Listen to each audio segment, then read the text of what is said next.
everyone. Welcome to the U Sports community. A community striving to enhance youth sports. I'm Taylor Medic. I'm Sean Canon. And I'm Matt Ma.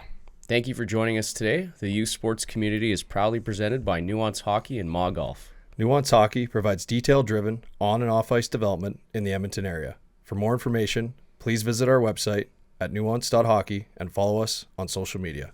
Ma Golf provides elite coaching for golfers of all skill levels at the Millwoods Golf Club in Edmonton. Our apparel is provided by Bird & Barley. Prairie-inspired, golf-focused. To receive 15% off your next order, please visit birdandbarley.com and use our promo code YSC15. This episode is produced by Nick Hussey of Hussey Multimedia, and hydration is provided by Earthwater. We are very excited to have Simon Bennett joining the community for today's podcast episode. Simon is both a fitness entrepreneur and high-performance expert, renowned for his innovative training methods, educational outreach, and entrepreneurial leadership. As a former NHL high-performance director with the Edmonton Oilers, he developed advanced off-ice movement and conditioning programs that elevated the performance of elite athletes. Guided by a holistic vision of wellness, Simon founded Archetype, a forward-thinking fitness and lifestyle club known for its cutting-edge facilities, specialized coaching, and results-oriented culture. Within the business, Simon launched Archetype Athlete, a dedicated high-performance program helping hockey players excel off the ice. Beyond coaching, Simon co-invented Viper Pro, a movement-based strength and conditioning tool sold globally, and co-founded Sense Naturals, a natural health product company that creates elixirs and formulations to reduce inflammation and foster natural healing. As an educator, he regularly shares his expertise through workshops and presentations on high performance, functional movement, and holistic health. Known for his evidence-based methods and genuine leadership style, Simon credits a positive attitude as the cornerstone of success, an ethos that continues to shape the future of high performance for athletes and clients alike. I had the privilege of doing my off-season training with Simon and my brother from when I was 15 and through my college hockey years. Simon has been a great friend of our family ever since. Benny, we really appreciate you taking the time to be here and welcome to the U Sports community. How are you doing today? Thank you for having me, Sean. It's exciting to have you. Guys. Yeah, I know. It's awesome. Really appreciate you coming in. I'm looking forward to this, and well, at the very least, it's great to catch up. Yeah, absolutely. Well, lots to unpack today, so this is going to be a fun episode, but let's go way back for you. And as a child, we like to ask these questions to our guests. What's your first memory of youth sports for you? Well, I guess, yeah, like first memory. So I kind of think about the first time I started skating. So I was a hockey player. Didn't play at an extremely high level, but I did play as high as junior varsity for the UBC, and I always played high level, throughout my minor hockey league career. But I always remember, like, so when I first grew up I was probably 1 or 2 or 3 years of age, and I grew up in the rural parts of Alberta here, just outside the city of Edmonton. My dad was a headmaster at a big boys' school, and I always remember skating on the frozen open lake, and that's kind of like nice. It was actually the river, it was the Saskatchewan River, and that was my first kind of like experience, just like doing something super active. But I could always skate. Like my mom would always say to me, like, wow, like you never seem to have to learn, like you didn't fall, you just started skating, and I did that at a very early age, so I could always skate.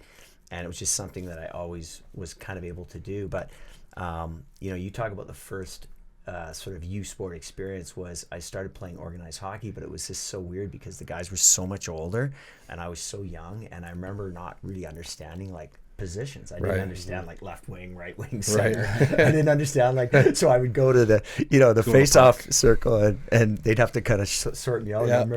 I just remember in those early days just not really knowing like, am I supposed to be over here? Am I supposed to be over here? Like nobody really explained the rules, right? So those are my earliest memories, and then of course obviously escalated into like getting into organized hockey and then getting into things like soccer and lacrosse and as I got older, right? So yeah, that's awesome. And so playing with the older players, how did that come about? Was that because you were such a good skater that you were able to get an opportunity, an invite to be with those older players, or was it simply the kind of amount of kids in your small town that were available? I think it was just like I lived near Warburg, right? Yeah. So it was the only place you could play hockey, and it was just, I think and again we're going way back, right? So It wasn't what it is today. Yeah.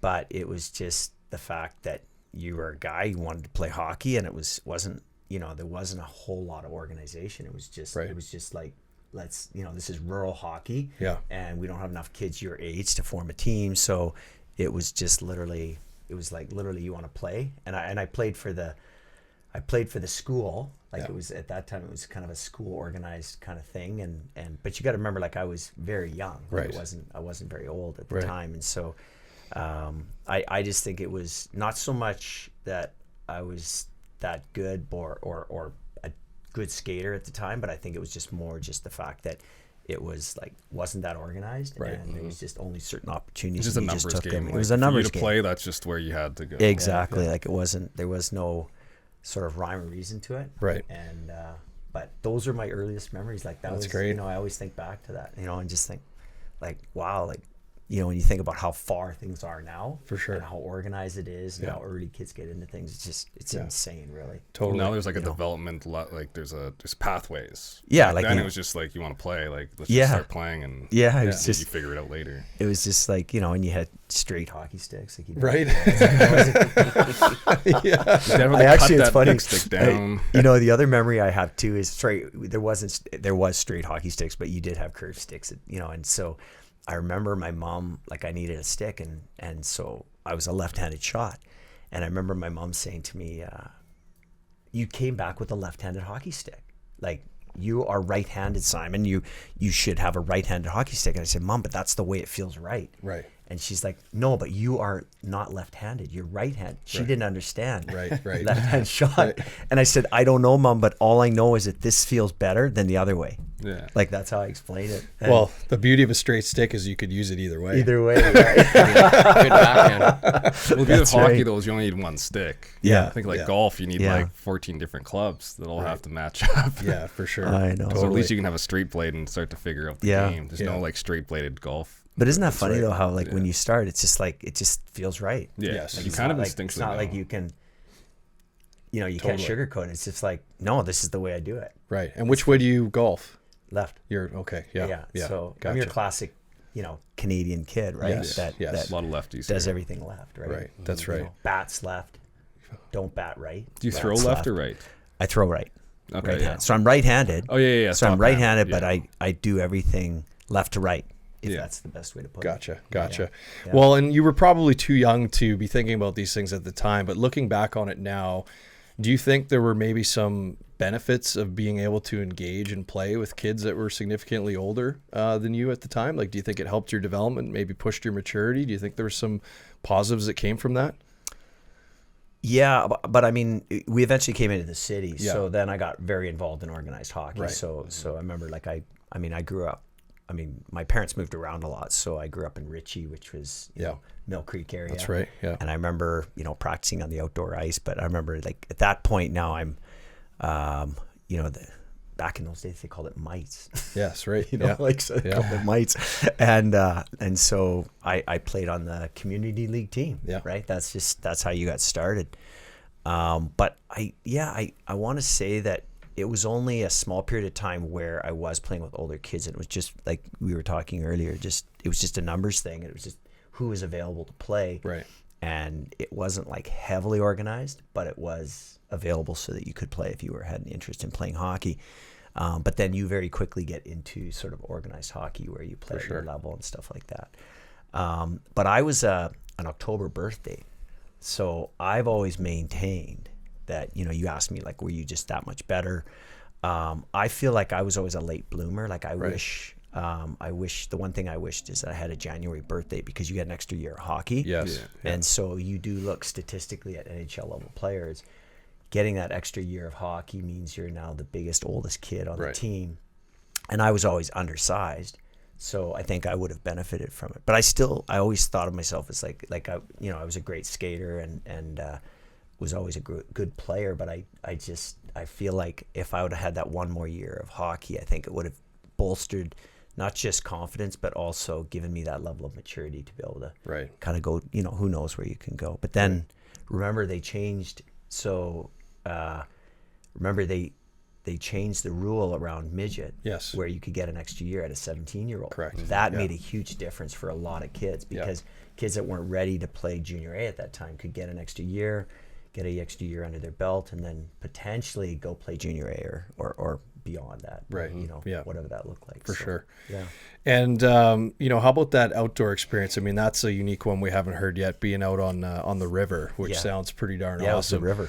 Did I mean, that probably was just so cool to be in that environment. Contrasting that, you moved to Ritchie, you probably have an outdoor rink with some boards. It's maybe a little bit more formal, but maybe just share a little bit more about, you know, skating on the river, because I think that's a pretty unique thing that a lot of kids these days don't do, right? You know, there was no boards. It was just like, like we all grow up learning and see video and films of, like, you know, out in the Mr. outdoor Alaska. ice. Yeah, Mr. Alaska. And then just, we see those videos where guys are just skating. Yeah. And they're now using, drones to kind of film it. Yes. And they're just skating on, like, open ice.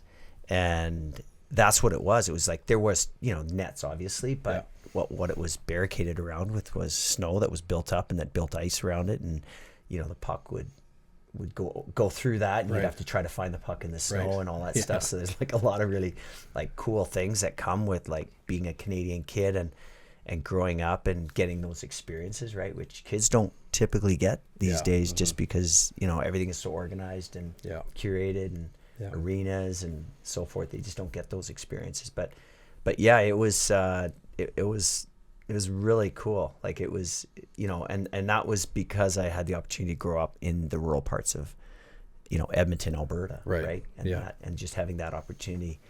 The only thing that was available was the North Saskatchewan River, Right.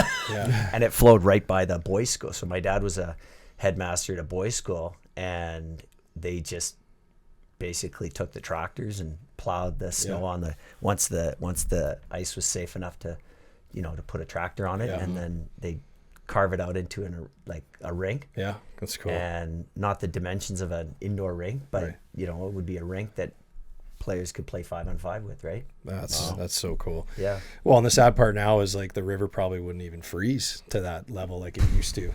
Like, things have kind of changed in that regard as well. So curious about any other sports that were kind of Yeah, I mean, I honestly, like, I was a really good soccer player, and I played quite excessively. But as I was growing up, I would say soccer was probably my second great love, as a kid growing up. But hockey was always number one. But just being in hockey, all your friends would go into baseball. Right, so okay. I moved into baseball, and I was kind of a late developer in baseball. So, I just remember, like, when you asked me that question, Sean, the thing that kind of stands out for me is I always wish I never would have left soccer. Yeah. Because I went into baseball late, and I just, you're always playing catch up. Right. And so you weren't the best player. You weren't, like, you're kind of middle of the pack. Right. And so you're learning the game, right? Right. So I always wish that it was state soccer, but at that time, as you know, Sean, like, you're literally, you want to go where your buddies are going, right? Like, you want to hang out with your friends. Yeah. And so soccer was obviously a big one, and I was good at it, right? Like, I was really good at it, and but left it for baseball. But the thing that I picked up later on when I got into high school was lacrosse. Yeah. And I always thought, man, if I would have I loved lacrosse, and I picked it up really fast and had a lot of the stick skills. And, I think we've had many conversations in the past, Sean, just talking about, the importance of, like, the skill sets that develop through lacrosse that do carry over a lot. Maybe some bad habits in terms of the cross checking, but a lot of the habits that come from, that you get, I think more the aggression that you get from lacrosse. For sure. And just the hand-eye coordination. And it's nice, like, sort of like basketball, in the sense that you've got, set plays, and you get down and you kind of run different options and schemes and stuff like that. But I loved lacrosse, loved it. But I only played it for 2 years, which was fun. Yeah. Was it box lacrosse, or was it outdoor? Box lacrosse? Yeah. Yeah. Like, really, like, I think box lacrosse. And again, I mean, I'm biased, but I've played field lacrosse, but it's not the same. Like Yeah. it's not the same game. It's more like soccer in a certain Yeah, it's more like soccer. I feel like box lacrosse is something unique. I mean, obviously there's a professional league now, but I just wish it was more like I wish it was more, I guess, fan friendly. Yeah. Like, Yeah. you know, we've tried to have professional teams here, but they just haven't stuck, and I'm not sure what that is, other than maybe there's so much competing with our small market that Right. it's just not feasible and not sustainable from an investment standpoint. Right. Mm-hmm. But yeah, box lacrosse is just honestly is such a great game. It is interesting. Like I know at Vimy, the lacrosse program has been growing pretty rapidly the last few years. So it seems to be picking up some momentum, which is good. And I mean, like you said, you have that overlap of skills, which is great. I mean, kind of on that point, you know, do you think that it was beneficial for you to have played baseball, have played soccer? You know, do you still believe that it's crucial that young athletes are focusing on being an athlete in their early years versus specializing too quickly in hockey or whatever one sport is? And, you know, you do see it more. There's a lot more pressure to pick a sport early. But, you know, looking back, do you think, you know, it was good that you didn't just play hockey from elementary school on and you had those different sports to develop those different athletic skills in? Yeah, and I think it was a sign of the times. Like, I think you just, you know, in the summertime you took up, like, you know, I played tennis. That's the other thing I didn't mention, is that I was actually a really good tennis player. I really enjoyed it, but there wasn't a lot of like opportunities to really play in an organized way. But I really do. Again, like, and I've had this conversation many times with many different people and experts in the field about what's better, what's worse, and what works more effectively at developing players. I think, you know, if you look just generally speaking at the development of an individual, right, like a young kid, you go through those years of 7 to 11 and 12 where you've got this high adaptability to be able to acquire skill sets, right? Mm-hmm. So neural programming is so hardwired at those early ages. So it makes sense that you would try to expose yourself to as many individual skill sets and challenges, whether that be hand-eye coordination, reading and reacting to learning different games and moving and manipulating your body in different ways to kind of build out that hard drive, as we say, that really allows you to be able to excel in sports as you get into your more mature years, right? Where you're starting to become more of a man and you're starting to build more strength and power and speed and stuff like that. So in my game, because, you know, the strength and conditioning issue always comes up, we always are asked where that should be properly introduced into a kid's development program. And so, you know, I've had this conversation multiple times just about what is ideal when it comes to that kind of thing. But I just really, I'm a big advocate for, based on the fact that the science is really clear on this, but I think just the fact that, you know, when you think about even yourself, right, is the more things that you expose yourself to, the more hardwired you get to whatever those environments are, right? Mm-hmm. So if I specialize too early in something, I'm really good at that, but the big question becomes, do I cap out early, right? Because I didn't develop enough of the requisite skill sets that are needed to be able to really push, you know, ultimate performance and be able to really challenge skill at a very high level. But I will say this, I stopped short of this because the reality is that I don't know how we would do it any differently, because the system is the system. Yes. If you're a young kid and you're playing, you know, novice level hockey, and you decide, you know what, this summer I'm just going to, you know, I'm going to play summer sports, and you're not going to skate, and you're not going to play spring league, you're not going to play in summer league. Yeah. And you're going to get off your skates and you're going to work on your off-ice skills, you get left behind. Yeah. You know what I mean? And so all of a sudden you go to, you know, ID camps in the fall, and the coaches don't know who you are because you weren't there last year, and you know, you didn't join the spring team, you didn't join the.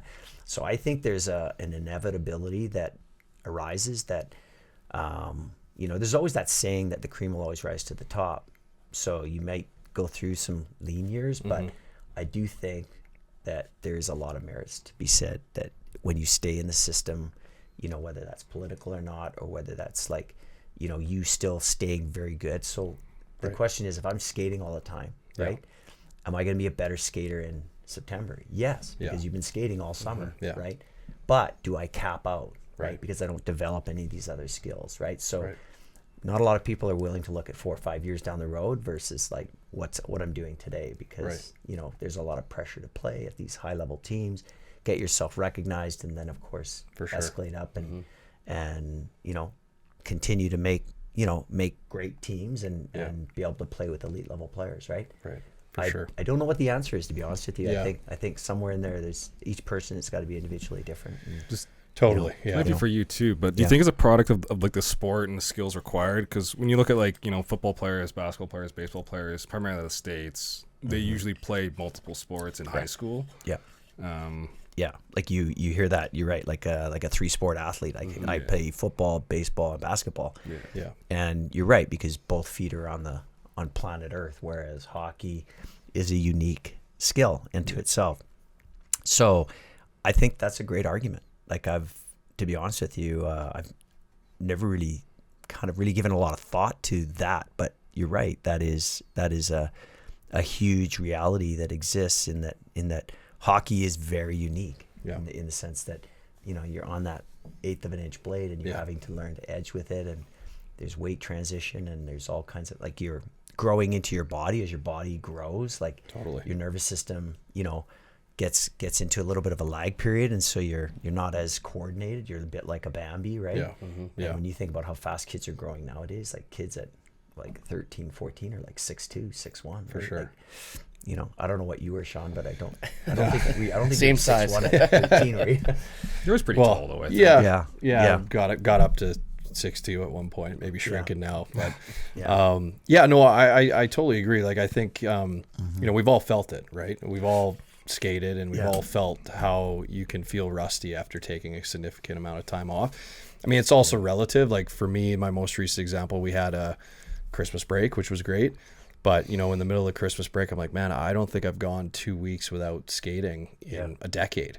Yeah. And so I'm like, I need to go to the ODR. I need to just make sure I don't, you know, show up on day one coming back and feel, like you said, like Bambi. Now, that being said, it comes back quickly, but there's no doubt that you can accumulate some of that rust. Interested to get your thoughts on sort of the mental side of it, because to me, I totally agree. The system is a system, like you said. You know, there's the political side, the exposure side, making sure you're staying relevant. Yeah. You know, staying comfortable on your edges, all those things, getting your reps. Reps are important. The saddest thing is that I see is when a kid is just doing too much. They've kind of even gotten rid of their hobbies. So let's say it's just shooting hoops for fun once a week, just to have a mental break. You're still getting some different athletic skills in there. But I think that's when there's a bit of that tipping point. And now, even though they're getting more reps, they're not quality reps anymore because they're disengaged. And again, like you said, everybody's different. But, you know, just curious, you know, your thoughts on sort of the mental burnout side, and that, like you said, that fine line of just, you know, making sure that you're not necessarily overexposing yourself, but still getting enough reps to be competitive and you stay on the radar, right? Yeah, I mean, it's a difficult question because I think, you know, you're right. There's pressure that comes with, you know, your aspirations, right? Yeah. So I think each person, it's different, because if I see myself as a guy that wants to play at the highest levels, you know, whether that's pro hockey or what have you, I think you become very entrenched in that environment, and you become very hyper focused. And I think most people that are in the high performance space would say it's not normal. Like, it's not like there is an abnormality about being so hyper focused on something, because things do fall by the wayside. So, you know, am I getting enough, you know, social connection with friends and peers because I'm so heavily invested in achieving my goal and accomplishing my goal? Is that a good thing or a bad thing? Well, you start to develop networks within your professional and performance tracks, right? So your relationships kind of change. I think if somebody is really aspiring to, like, pursue a dream or pursue something that is very unique, and that, say, a small percentage of people are actually able to accomplish it, I do think they have to become very hyper focused. I mean, there's a lot of people out there that think that you can just, you know, or would debate with me that you can become, you know, I guess, balanced in all aspects. And so I'm open for that debate or challenge, I guess, but I would also say that I think you have to be a little bit obsessive in order to be able to accomplish, because I relate that to business. I relate that to any pursuit of any goal, that you do have to become very single-minded, and you have to become very focused and hyper-focused on it. Yeah. But with that said, you still have to be intuitive enough to know what makes you happy, right? And so if you're not, and I think that's really more to the development opportunities with young kids, is that you have to be able to have, I think, conversation with them to know that, like, hey, I'm not in a good place mentally, or I'm not in a good place physically, and I'm not sure why it is or how it is, because I'm too young to really be aware of that. Right. But I think the more that we encourage intuitiveness and, you know, identifying like what is potentially not making me happy, then you can start to fill the gaps with saying, well, maybe you need to take this summer off, or maybe you need to, like, you know, pull back a little bit here, because maybe the goal is not that important to you. Maybe the actual goal that you're looking for is more coaching. Do you know what I'm saying? So that I think it's really about, you know, how do you develop young kids and how do you develop players? And I think with proper communication and having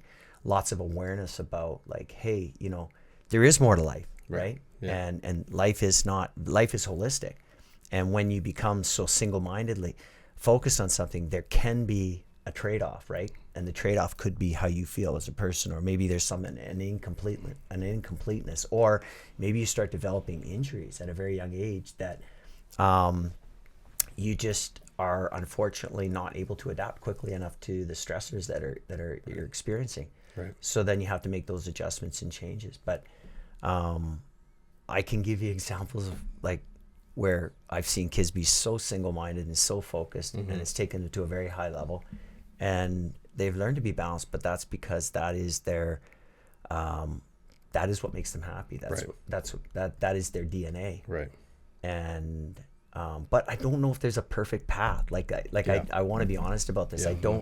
I don't think we all just sail through life and we don't have any of these challenges. I think we all do. It's just recognizing, like, when I do face a challenge, what resources do I have available to me to be able to find my way through it and identify what's causing it, right? Right. It doesn't seem like there's how you're saying things. There's not a specific age where it's like, hey, you're at this age now, we can start to specialize. It's almost about asking questions, and you know, one 9-year-old or 10-year-old could be different from a 12-year-old, and it seems that communication is a bigger part than just having that black and white.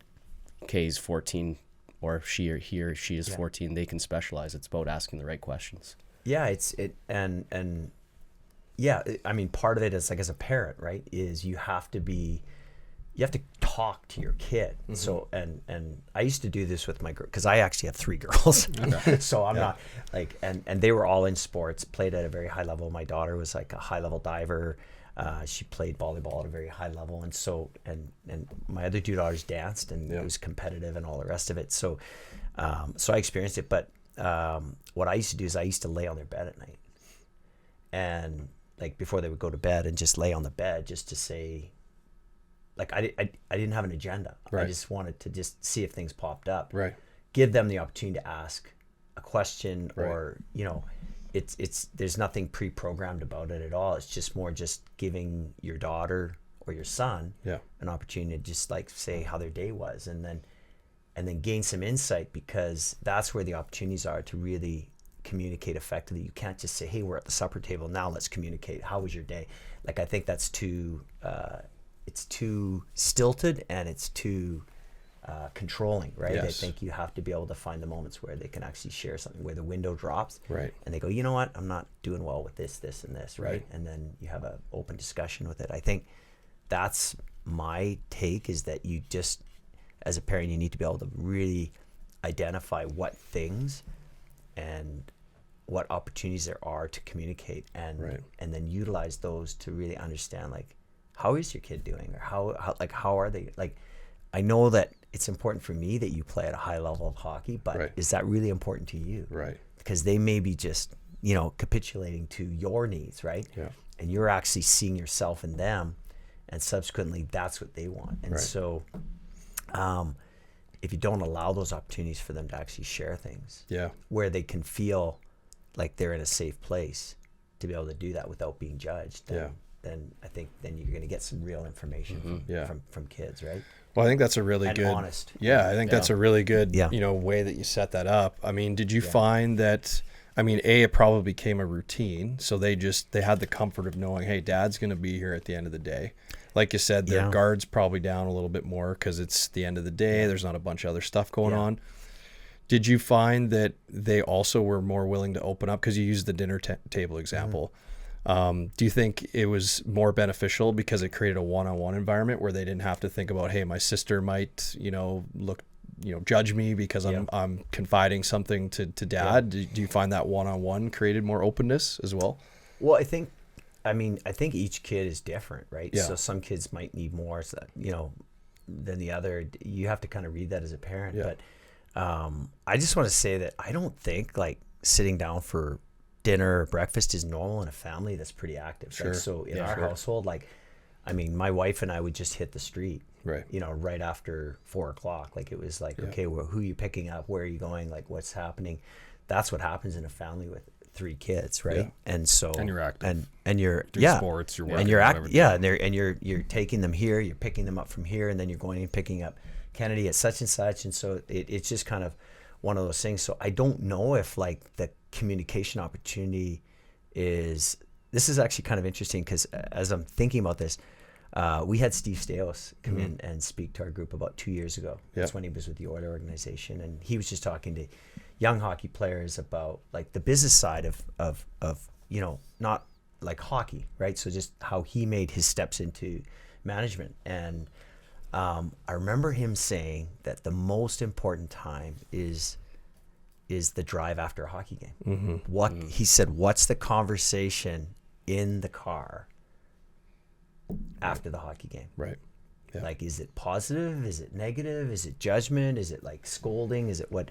But I think for the most part, I don't know if it should be about hockey. Right. Do you know what I'm saying? Like, I think like if I'm in an active family, you can't just follow a rule book that says, oh, well, we have square meals at breakfast and lunch. Like kids go to school at different times. Like if you're in an academy program, you're going to school a lot earlier than kids that are in normal school, right? For sure. Like there's all these commitments. So you're driving at different times. They're either taking the bus or whatever the mode of transportation is. So I think that it's just the way life is now. Like it's not like it used to be. It's like there's not so many set pieces. So my thinking is, how does a parent communicate in this day and age, knowing that there's only certain opportunities, right? And you have to take those. So I used bedtime, but not for all daughters. Like I'm just thinking of a couple. Like I'm actually thinking of a single daughter where I used to do that, and it was just that it worked for her schedule. Right. But she used to always say like, "Oh, Dad, like Jesus, like I'm busy." Like she didn't want me there, right? But she did want me there. Yeah. Do you know what I mean? Yeah. She didn't want me there, but she did want me there. Yeah. So and then it just became a routine. Yes. And then she craved it. Yeah. And then it just became our thing. Yeah. But and I would do it with the others as well, but just not as frequently. But that was just kind of the thing, it was just like the thing that we did. But like just getting back to my point with Steve Staios is that I really think that the communication has to be something that is a responsibility for the parent to be able to just vet, like, where's my kid at? Like how are they doing? Yeah. But also there's an openness that whatever they discuss or whatever they share, it's not going to be judged, right? Yeah. It's going to be like, this is my kid telling me how they feel, right? Yeah. And I think that feeds into all those other questions you're asking, just about like, how does this all work? Like, should they be doing this or should they be doing this? I think it depends on the kid. Yeah. Like, I think that's my feeling. Yeah. Yeah. No, it makes a lot of sense. Go ahead. Yeah, Benny. you need to like kind of take inventory of where they're at, and also to let them know, like, hey, like, your self-worth is not based on your performance, which I think kind of gets skewed quite a bit with athletes. Is you always tend to think like your last performance is how you're gonna feel to the world, and that's kind of where, even for high-level performance athletes, like, that's where their disaster starts to come into play too, is when they equate their performance to their self-worth. Yeah. Like, I just think about, like, we work with the St. FX Hockey Academy and, in our business. And I just think about, like, how, like, well-behaved these kids are and how respectful they are. So, like, I just look at, like, like sport in and of itself, and just how much that teaches a kid about responsibility, who they are, how they interact with adults, how they interact with their friends and their peers, and knowing right from wrong, and just like the values that come from it are just things I think I don't know if we overlook them, because I think everybody acknowledges that great values are created from sport. But I think it's just the fact that I think we need to reinforce that it's like, as a kid playing, you've got to be committed. Like you have a responsibility. You're a teammate. You're not an individual. Like if you're in a team-based sport, right. If you're an individual in a sport, you have even other responsibilities. Like you've got like commitments to yourself, to showing up with your, if it's an individual coach, you have all these like responsibilities. And I think I'm always reminded, and Joel Snyder, who's our health and human performance manager, who we always are so impressed by just how well behaved and how authentically respectful these kids are. Yeah. And it's just part and parcel of like the fact that they're involved in sports and they have expectations, right? Yeah, for sure. No different than like at Vimy, you're training ingraining these expectations, I think, are of how you conduct yourself as a person. Yeah, values. Yeah, 100%. And how that just is such a big part of it, and I don't, like, we always say too, like, it's so hard to find a bad kid, like in sport, like in hockey. Like I can't think of anybody who you dislike. It's like they're all great kids, and everybody comes from different upbringings, and so those are always brought through. But at the end of the day, they all have those core values. Right. Yeah, that's good to see. So impressive, right? Yeah, totally. Maddie, you trained with Joel for a bit, right? Yeah, I want to say it was a year or two when I first turned pro. Yeah. Yeah. It was at the small world. I'm trying to think which. It wasn't the downtown gym. It was the one that was like in the West End. Yeah. That was our performance facility. Yeah. I mean, it's obviously a big theme, as you're saying. Like, it has to come from within. Like, the parents need to be supportive. They need to listen. They need to create those opportunities for that communication to flow. So just curious about, your parents. You mentioned your dad being the headmaster. Obviously with that mindset, it sounds like those values were instilled in you pretty early, but just curious what you maybe learned from your parents when you were a child growing up, and what you've taken now that you're a father yourself. Yeah, like my parents were teachers. Yeah. So both of them. Yeah, both mom and dad. And my dad was a headmaster, and it was a boys' school, and then he progressed. My dad reinvented himself probably 4 or 5 times. He went from that into like teaching and training teachers for the school systems that were part of the boys' school.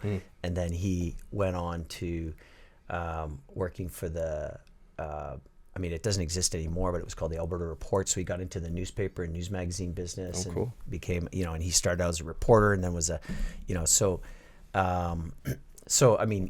but my parents were they were Christian, heavy Christians, so they had strong Christian values, and those were instilled upon us at a very early age, and those were the basis to our upbringing. So you did the dishes, you had routine, you had chores, you had expectations, but he also was a disciplinarian. So we had consequences, like hard consequences, things that in today's society, if other people found out about it, they'd say that's bordering on abuse, right?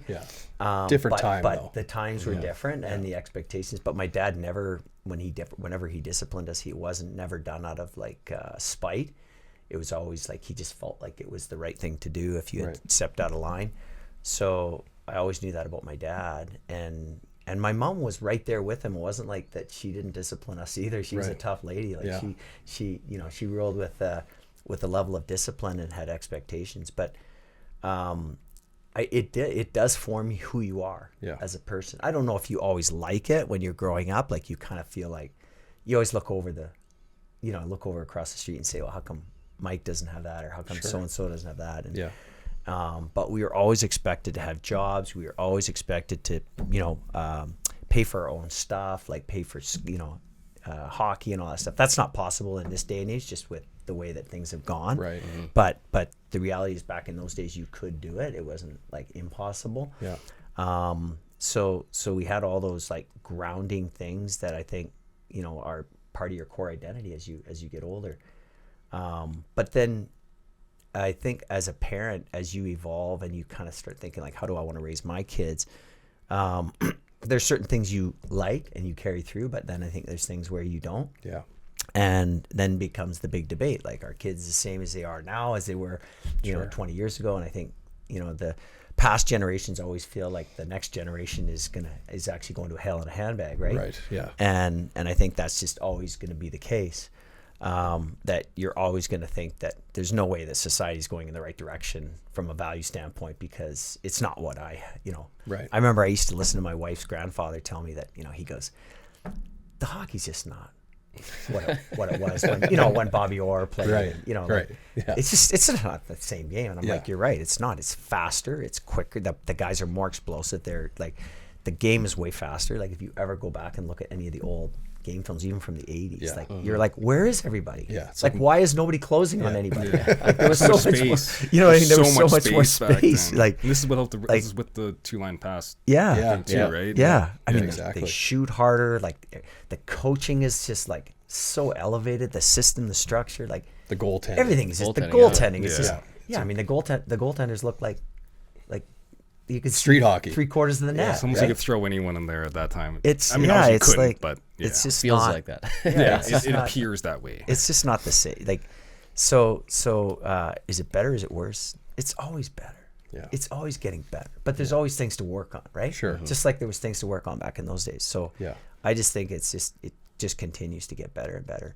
But yeah, I mean, I just think I don't even know. I don't even really recall where we were. Mom going and with this, dad. but Mom and dad, mom and yeah. dad, yeah. So just curious, like, I mean, Yeah. the structure, right? And holding you accountable and was a lot of that, if it was it results based or more just like values? Like if you were doing something that they thought wasn't aligned with the values that your family should have, so maybe you were rude to someone, not trying to say you were, but, versus you didn't win a hockey game. Like was most of that based off of more looking at the values versus like results?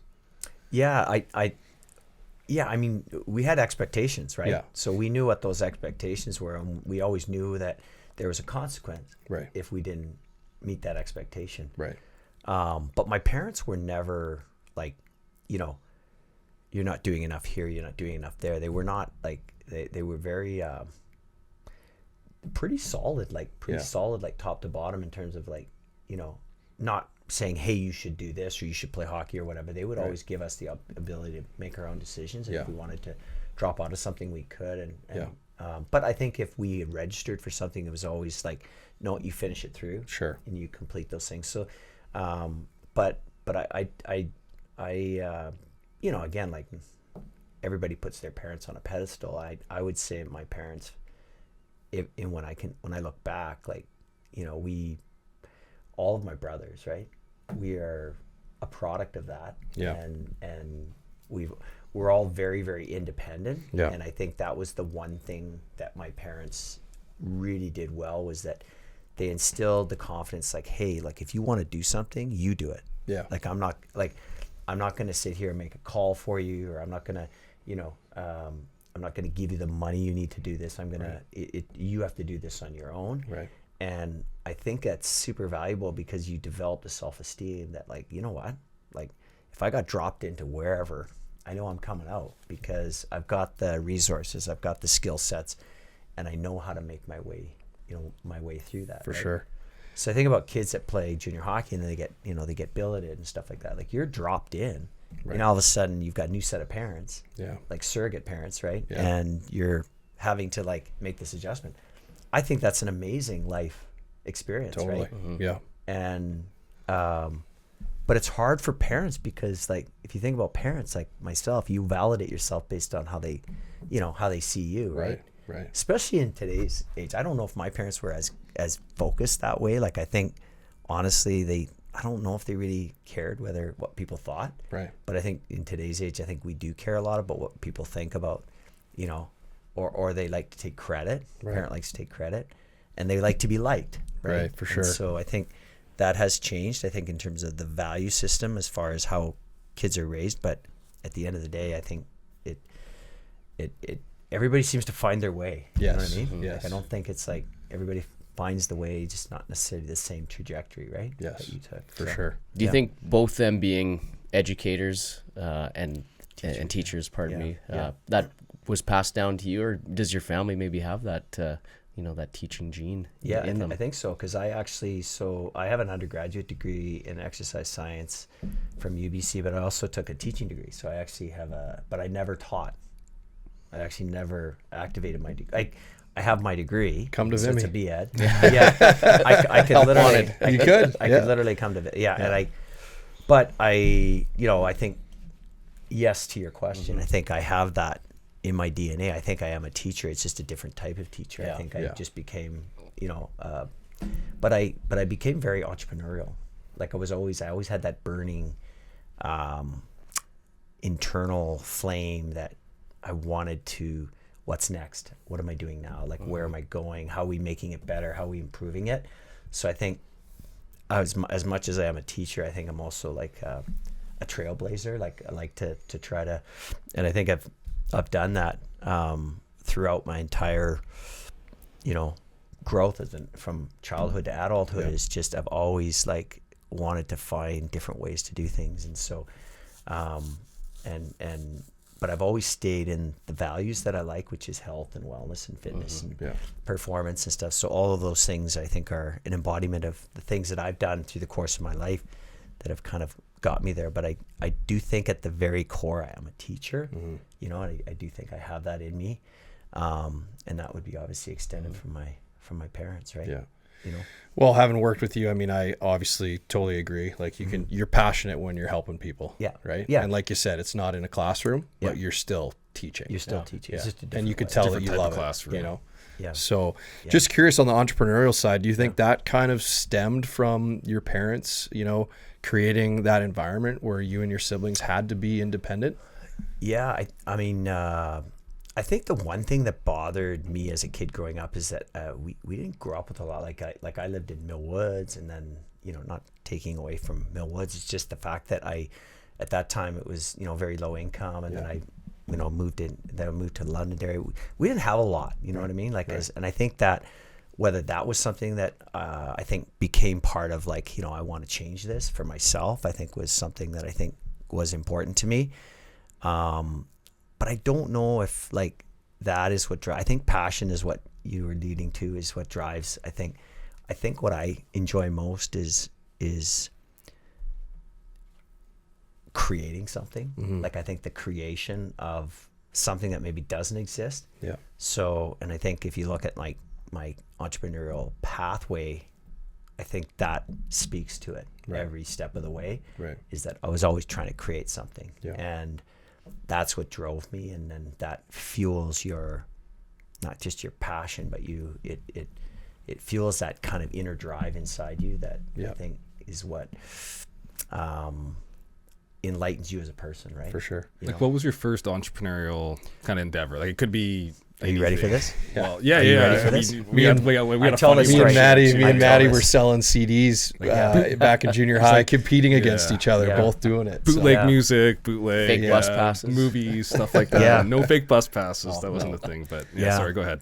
No, like that's crazy. So I tell our coaches this story all the time. In fact, I was actually on the floor here the other day just telling this story because one of our coaches, Luke May, is got a bit of entrepreneurship in him, and he's working on developing. You should actually get him on your podcast because he's actually creating a new health elixir called Brine, which is it's basically a hydration solution. Okay. And it's very much on trend now in the space, and we're recognizing there's different ways to hydrate, and so there's a lot of product that's there. And so anyway, so he's involved in this, but he was saying, he's like, Benny, tell the story about how you got started, right? Yeah. And so the story is really simple, is that when I graduated, so when I took my undergraduate degree in education, so I had my undergraduate in exercise science plus then moved into taking my teacher education training.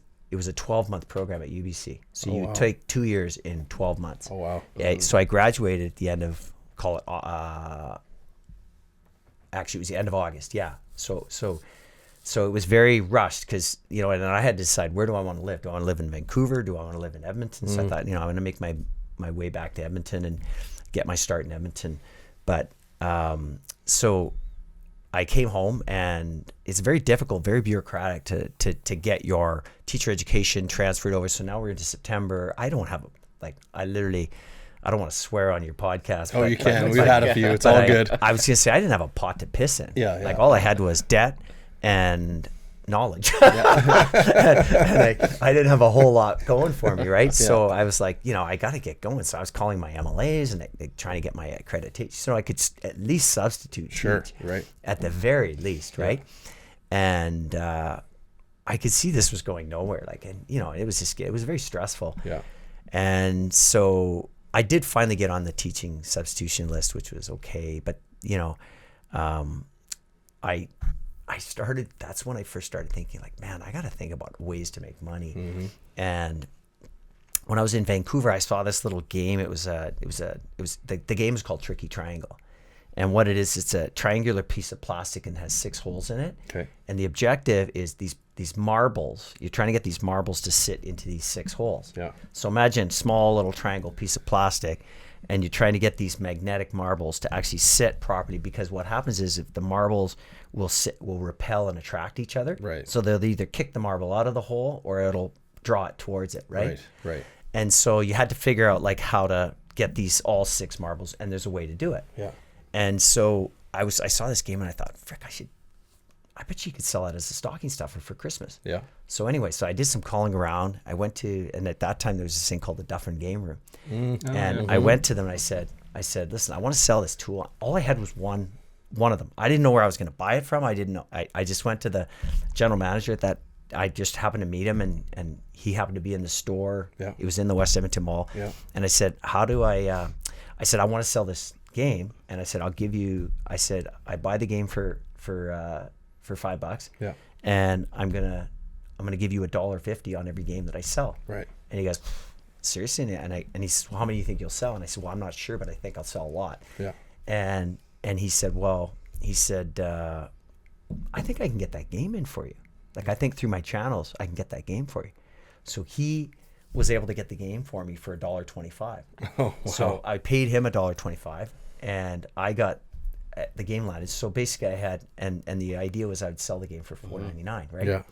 So I figured out that I had to lay these things out, obviously somehow draw people in. So what I did was I just one location.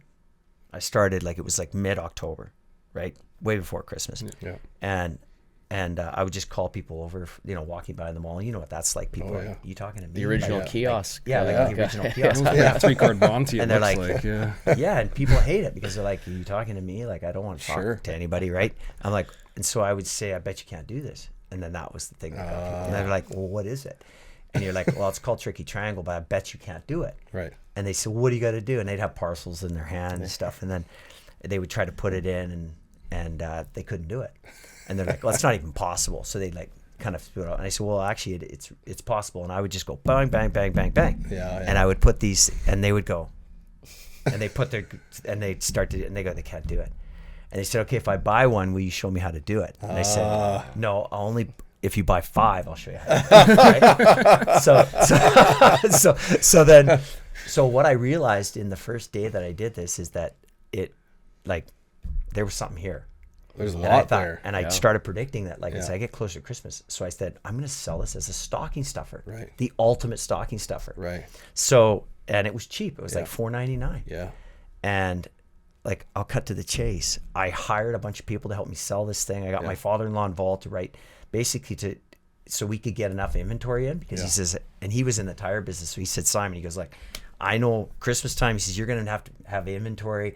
If you get into, like, late November, you're not going to get any product. Sure. And you guys won't sell. Yeah. And you're going to miss the window. Yeah. So he says, you got to bring it all in. I'll write the check, but you pay me back. And so it all worked out. Wow. I brought in all the games, had about 5 people. So I had, like, and it was Dufferin Game Room. So they had one at Londonderry. They had one at Westmount. They had 2 at West Edmonton Mall. They had one, it used to be called Heritage Mall. They used to have the Heritage Mall, and there was one there. I had all these people. Anyways, I made $40K. Nice. Oh, wow. Nice. In like literally 6 weeks. Wow.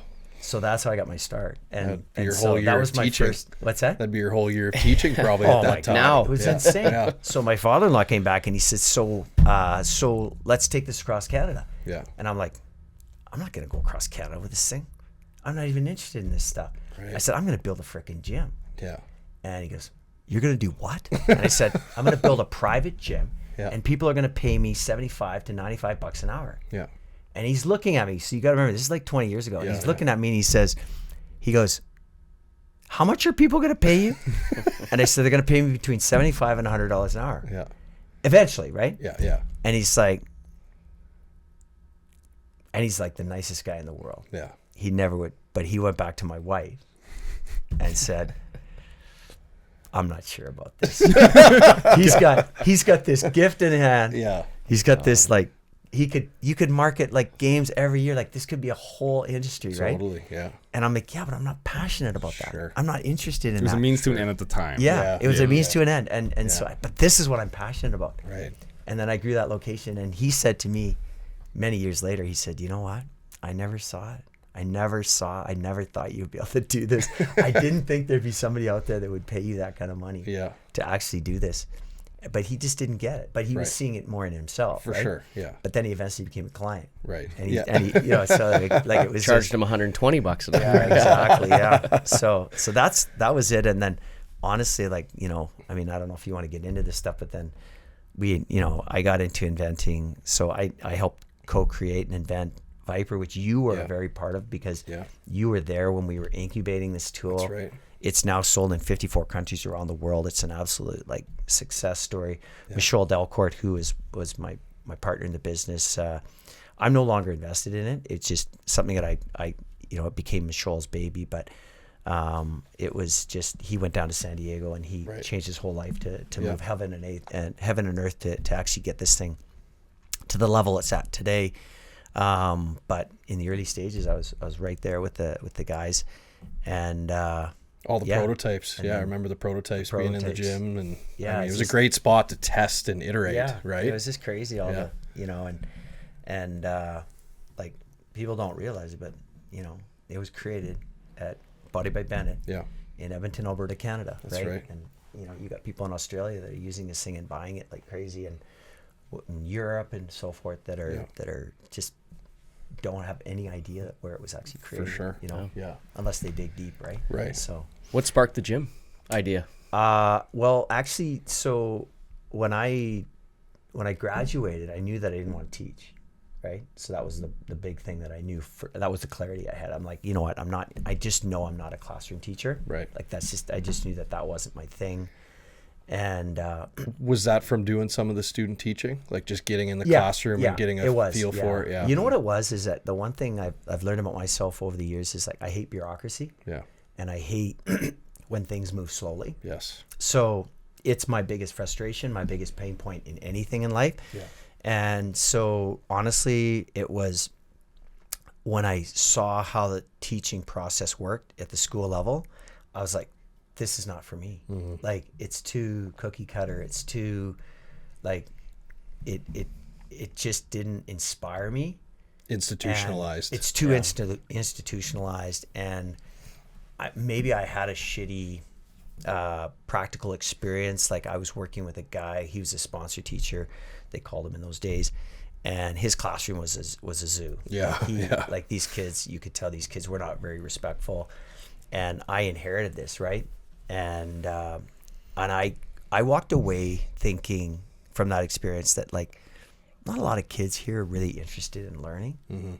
So is that a function of me or is it whatever? Right. But I think maybe just at that age for me, because I was quite young, I just thought, I don't know if I want to be a part of this. Like, I don't know if I want to be the guy that dies on that cross. That, so I thought I want to do my own thing.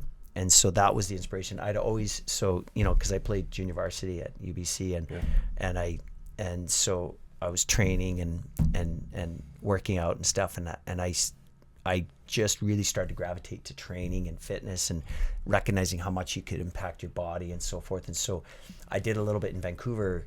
Personal training was something that was really growing because it was more of like a West Coast thing, not a lot here. And anyways, and so I saw that. So I had this idea, like, could you professionalize that? Like, it's like you're working out of a gym, and it's like somebody walks over to you and says, hey, can I work out with you? Blah, blah, blah. Yeah, okay, how much you charge? And it was just very unprofessional. And I said, look, what if you created a standalone facility where I curate individualized, personalized training for that person on all levels, right? And I was immediately very holistic. Like, I really believed strongly in, obviously all elements. And again, back in those days, it was called stretching.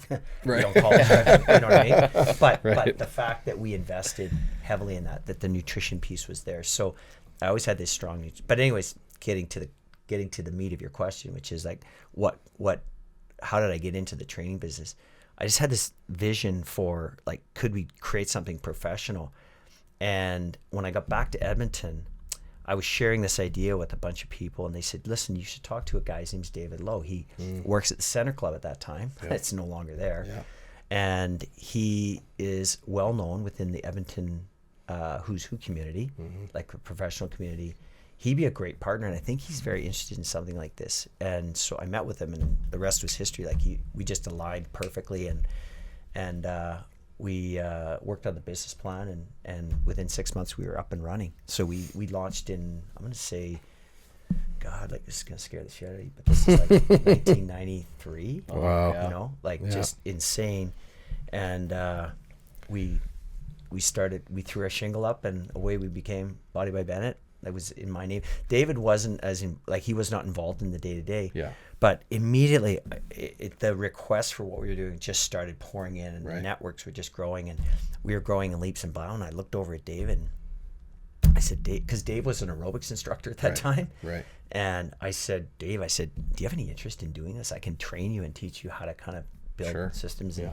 And he's like, yeah, like, I think, and Dave was a natural, like, he just had a natural fit to it. So he started, training, and then within literally like 3 months, we were like, both had way more than we could do. We knew we were onto something, and we hired Paul Plakis, who, is ex-weighted. He was our first guy, and he was over at the Center Club, and we got Paul Plakis to join us, and then we just kept hiring coach after coach. And then within literally before the year was out, we were already going to our landlord and saying, hey, like, I think we need to expand our club. So we expand. He says, well, you should go in the basement, and then you've got, all this different lighting and stuff like that would be cool. And literally, like, in the first, I'm going to say 4 years, we expanded 3 times. We kept growing and growing and growing and growing, and learning a ton along the way. And then I got into like the whole hockey market, which was a passion, deep-rooted passion for me.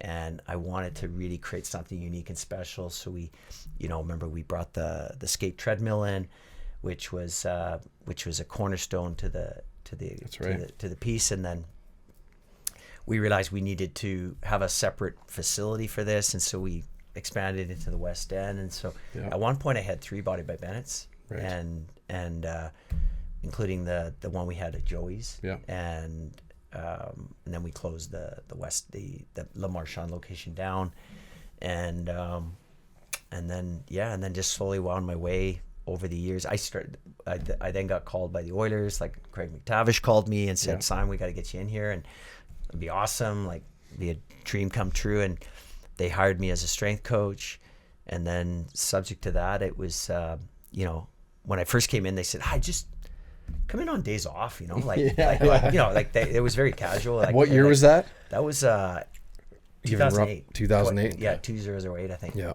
It was the 2008-9 season. Yeah. And I remember him saying, like, hey, like, just come in when you want. Like it's just like, and then I got in there and I was like, what the heck? Like, this is like a full-time gig. Like, this is like, because you're building relationships. You can't just pop in and go, hey, by the way, your strength and conditioning coach is here and he's ready to train you. Are you ready? Like that. It doesn't work like that in hockey. So, so then I went to him and said, I think it's a full-time gig. And he said, okay. And I said, well, I'd have to leave the club. I'd have to put managers in. He said, okay, well, it's going to come down to money, I guess. And so we were able to figure out how that was all going to work. And then in 2009, I think we had like the highest injury, like I think the team. Like man games lost? Yeah, we had like, I think our man games was like, I just remember Dr. Nadeau was very early in those days. And I just remember like just looking at those numbers and going, holy smokes. But a lot of it was tied to the fact that we had a lot of older players. Like that was back when you had Sheldon Surrey. He was always injured. Ethan Morrow had his trouble. Like there was a lot of players. Fernando Pisani. They were beat up, right? They went through the 06 run. Yeah. Right. And there was just a lot of like, and this is no secret, but as a player gets old, but nowadays with understanding how you prepare your body and treat it like a Formula One, high performance sports car. The injury stuff is way different, right? Yeah. But I was just noticing guys were like lacing their skates up, like drinking a cup of coffee, and then they head out on the ice, and then they come off the ice and be like, "Fuck, my back, my back pain." That sounds like my men's league games. Yeah, and I'm like, and I was like, I just remember talking to Chris Davies, who was the athletic therapist at that time, just saying like, isn't it crazy that we go through all this summer training and they build all these really good habits, and then all of a sudden they get into their hockey season, it's like completely different. They just abandon everything. Yes. And I was like, whoa, this is crazy. So our organization, we actually implemented something called PrEP. Like this was groundbreaking. Right. So again, like the entrepreneurship, that wanting to do things in a better way, but we created something called PrEP, and we actually had players like mapped out, like here's what you need to do for your prep. We had testing and all that stuff, and we would do group prep sessions, because players would go, normally a player would come in and go, I'll just do what I need to do to get ready. And it's like, well, how's that working? Right. And I guess not so good. Right. Yeah. So we organized, and there was a lot of like, I got to tell you, like, I want to say there was maybe less resistance because the team wasn't very good. Right. If we were really good at that time, I think we might have had a bigger insurmountable amount of inertia to overcome in order to be able to get them to actually buy into it. Right. But we had a lot of young players, so we would build off the young players. And, and Ebby was back in those days, and they'd be like, okay, we're going for prep. And it was like very organized, very like, I want to say like college-like. Right. It had that feel. Now, did this start in training camp or training camp? This is so training we started camp. In training camp. We went into testing, and so I worked really closely with at that time it was TD Forrest and our training staff, and we really built out like really strong focus. And then one of the big things that happened too, I think that really turned the needle, was Dallas Eakins was hired as a head. And again, I'm fast tracking a lot. Like there's a lot of years in between that, but I was always like a big movement guy. I remember having like great conversations with Ralph Kruger, and he's like, man, I love this stuff. Like this is amazing. And and we had invented Viper at that time, so we were really focusing on like these players need to be strong integratedly, like they need to be training differently, like sitting on the bench press isn't going to get them there. It's like the training was very different, which you kind of went through. Like you always saw that I was very progressive. And I was telling these guys before the show that exactly that. Like it was a transition time where you would still go to your hockey fitness test and training camp, and it was just how much you could bench press and all this. Yeah. But your training was much more holistic than that, and made a lot of sense. It's like, it's hockey. It's a fluid game. It's not football. It's not a 5-second play. It's not just brute strength. No. And speed was becoming a bigger priority in the game. Huge. And again, you were ahead of that curve. Yeah. Which was cool. Yeah, ahead of the curve is the best way to put it. Like just that whole idea of like, what does a functional athlete look like? Right. And we really landed on this idea that like, we're not going to replicate hockey in a dry land situation. So the language I always used was, we're going to build your hard drive for functionality, but you're still going to have to put the software in, right? Which is what you do, right? Which is plug and play, and teach skills and transition into the application that is hockey. Right. And so you can't have a guy that lives in the gym and expect to get better on the ice if he doesn't spend enough time on the ice, right? Right. And we went through that period, and there was a period where guys were like, oh my God, I want to train like a freaking track athlete. I want to train like an Olympic lifter. I want to train like these guys that are really big into function. And then it's like, yeah, but if you spend all summer and you don't skate, like you're going to find like, you're going to be slow. It's going to take you till November. Right. Because the saying was that, am I a better skater in September or February? Right. And without a doubt, it was like, I'm a better skater and hockey player in February than I am in September. Right. Yeah. Because I take 3-4 months, depending on when your season ended, I take 3 to 4 months off. Yeah. And if you stop skating and then if you come back in and you're skating a little bit, but you're not really skating with any intention, you're not skating at game speed, it takes a while to get back there, right? And so there was that transition, because there was a point where I remember guys would say, I'm not skating till August. Right. It's like, what do you mean? Right. I'm not touching the ice till August, right? And this was probably more, and these guys the played older themselves guys, right out of the league, right? Yeah. You know what I mean? Like it was just, that was, but I'm telling you, there was a time where that was a mindset. And it was like, you're crazy. You're on the ice in July. Are you kidding me? Right. Like, what are you doing? Right. Yeah. But it's like what we were talking about earlier, which is that hockey is unique. Yeah. You have to be on the frickin' ice. You know what I mean? Like you cannot not skate. Right. Right. So how did you try to work that balancing? Because I know when we were doing our training, we had those skates twice a week. Yeah. I remember you came out to some of them, which was awesome, and saw, you know, even like you probably weren't skating a lot the last several years, but you're moving really well out there. Yeah. We had a great mix of, you know, players from the NHL, you know, down to high level midget guys. Yeah. And it was great. And it wasn't necessarily, you know, worrying too much about skills, but it kept you moving. It kept you on your skates. And it was a good hybrid with all the off ice stuff we did with you. Yeah. I like to use the word culture. Yeah. Like I think when you build a program, you need to create a culture. Yeah. Because I think people will gravitate to a culture more than they'll come like, oh, I'm going to go see Simon Bennett because he's the best. What does that mean? Right. Like, is he the best for me? Like, what does that really mean? Right. And I think what best means is that like he's able to create a culture of performance that everybody can take what they want. Right. Right. And I think that's ultimately when I look at the recipe that we had, like even in the Body by Bennett days, like the key was you had to have some stickiness within your culture. Like, why does Kevin Connaughton come and train every summer? Right. With Simon Bennett. He comes not just because it's Simon Bennett, but he comes because George Larocque was there, Fernando Pisani was there, like Zach Sortini, you know what I mean? Like, so the list would go on and on and on and on and on, because they would always be like, this is the place, this is an environment for training, right? Yeah. So you have to create an environment. And that's actually what we're doing with Archetype Athlete right now, is we're just really trying to incubate, because when I closed the Body by Bennett down and opened up Archetype, like we then hit COVID, so we went through like a period of 2 years where it was like our program was really grounded, so we had to reboot it. And so I always said to Joel Snyder at the time, I said, Joel, like, you know, we got to start younger, but more importantly, we got to rebuild the culture, because, you know, young kids don't even know who the hell, like, they don't know Archetype, they don't know Body by Bennett, like they're too young. So it's like, well, all they know is what you're doing today. Right.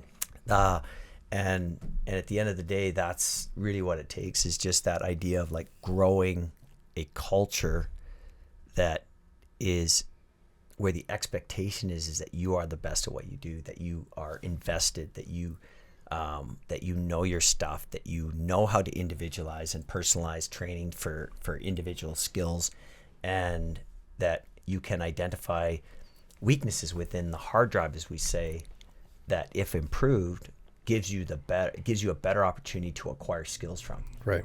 Yeah. This is something I used to always say to you too, Sean, is that like, tell me what that kid needs, right? Because if you said to me, like, this kid is slow coming out of a pivot, right?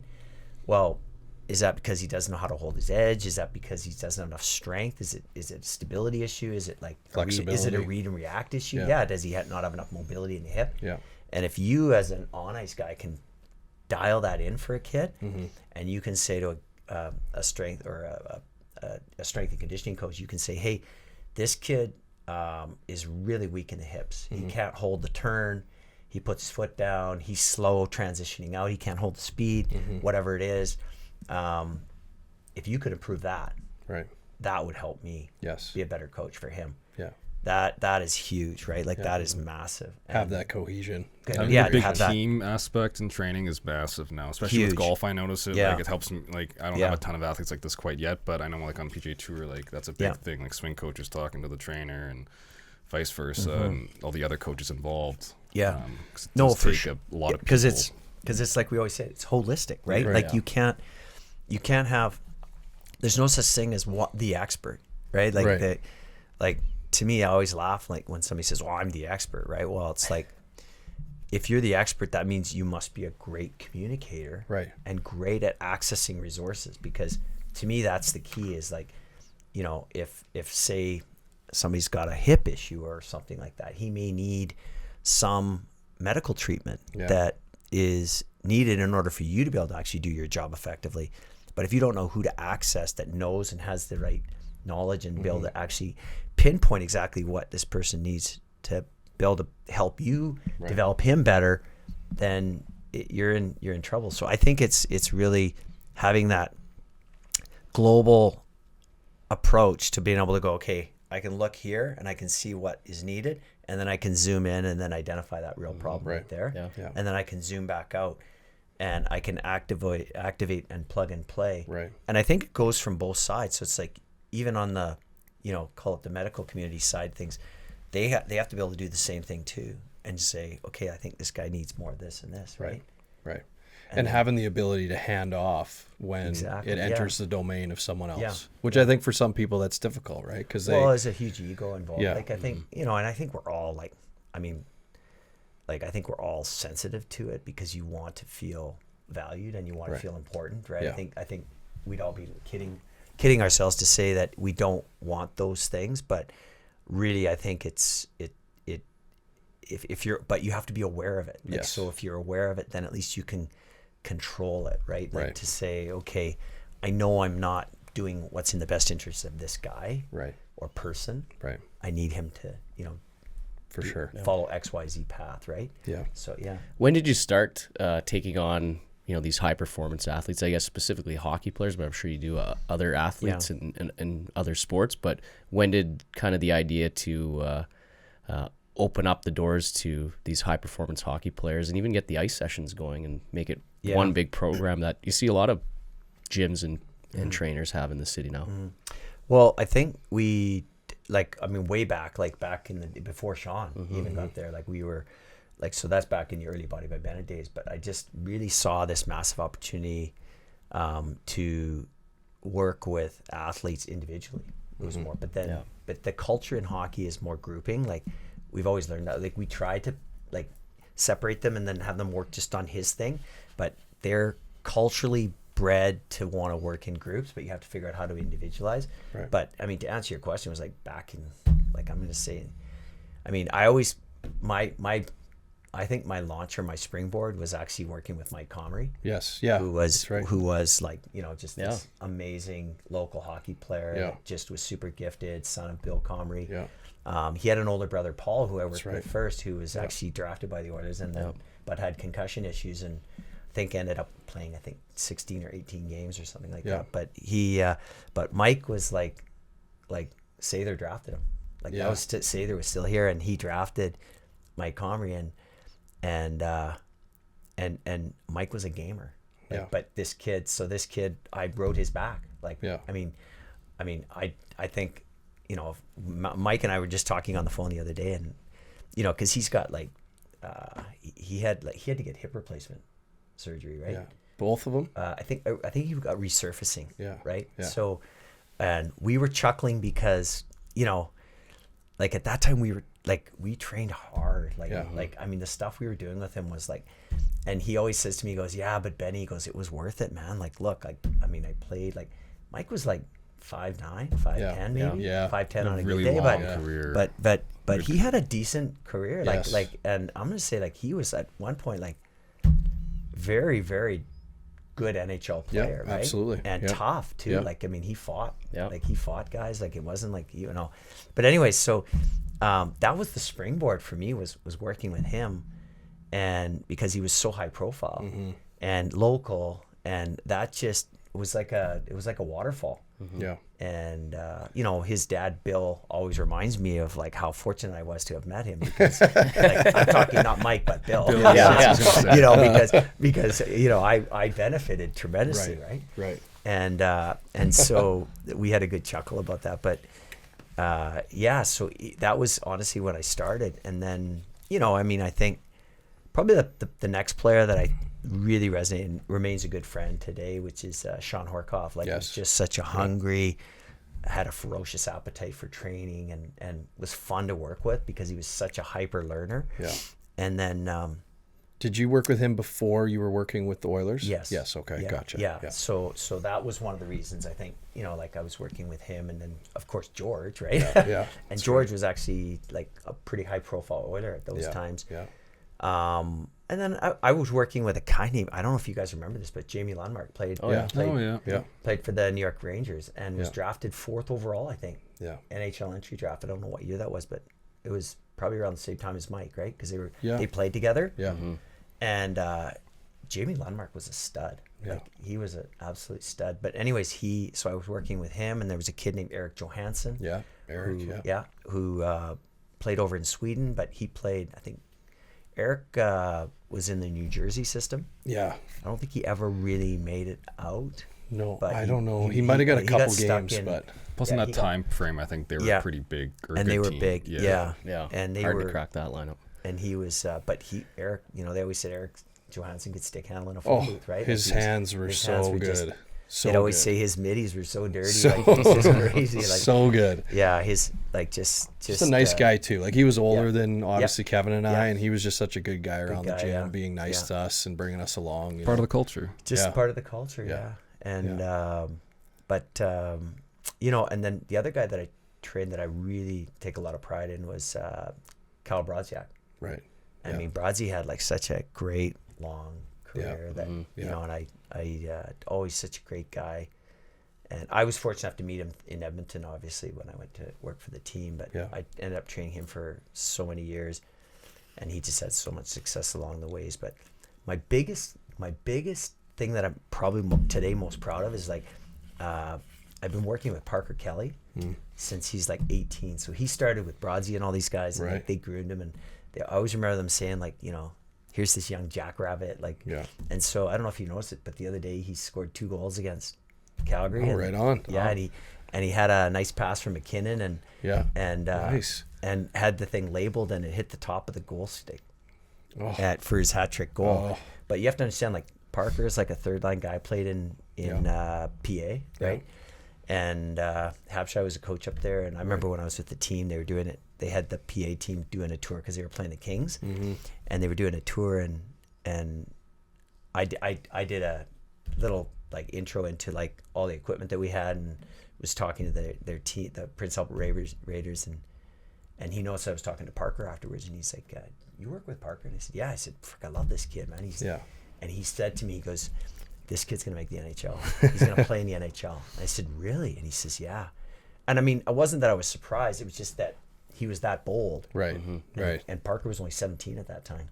Yeah. And I remember him saying, like, "This kid is gonna play in the NHL. I'm telling you, this kid's gonna play in the NHL."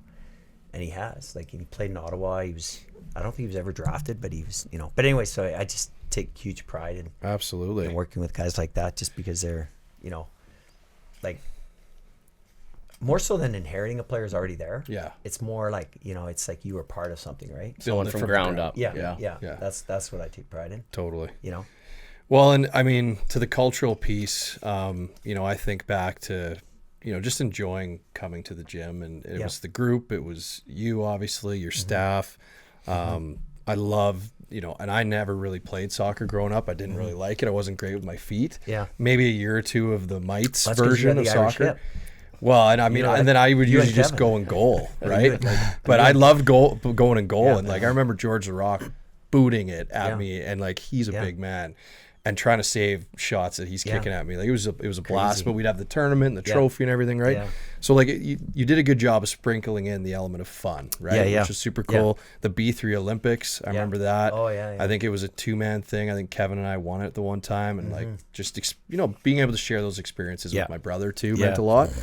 But, in terms of the hiring piece, like I know that's difficult for a lot of business owners, and you've had a lot of amazing trainers throughout the year, and that's obviously probably pretty big piece of keeping that culture rolling. Yeah. How do you kind of go about that? Like, just curious, how you find some of the guys that you've had come through. Well, I mean, I love that you bring this question up, because honestly, I feel like that's has been a huge key to my success, like in building programs, and like they're not just mine, they're like ours, right? Right. And like, so I always, you know, I always talk about Joel Snyder. Like, he's worked with me from like, I mean, he's been with me for like probably 15 years. He's going to kill me because he's going to say, wow, it was actually 17 years. They always bust my balls on this because like, it's like, no, I've been with you for 17 years. But trust me, he's been with me from the time he graduated.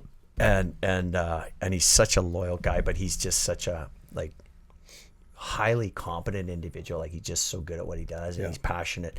But Chad Drummond, who now is the strength coach, like, he trained under me, and then he succeeded me and that was always the plan, was that he would take on the role with the Oilers, with the Oilers. Yeah.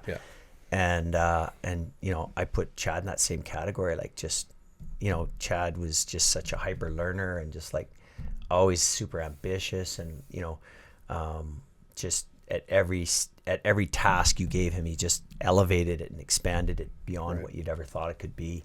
But I mean, honestly, like, I don't even know if there's like, I don't really follow a recipe other than I know how I want to be treated. And so I tried to, rather than look at these guys as like employees or contractors or whatever language you want to use to describe them, I'd look at them more as like partners, coworkers, like people that you intricately depend on in order to be able to do a good job. Right. So I think if you create that environment, you know, I think it just builds on top of it. Right. So I'm going to say that a culture is like, so if Joel and Chad were my like right hand, you know, loyal subjects that were working side by side with me, you know, like Ryan Vigneault was there, like, you know, back in those days. And, like, I mean, the guys that, you know, in the past, I mean, if I just go back through, like, there's just so many guys that I worked with, but they always stayed with me for a lot. Like Robbie Holmes, like, is another one that just,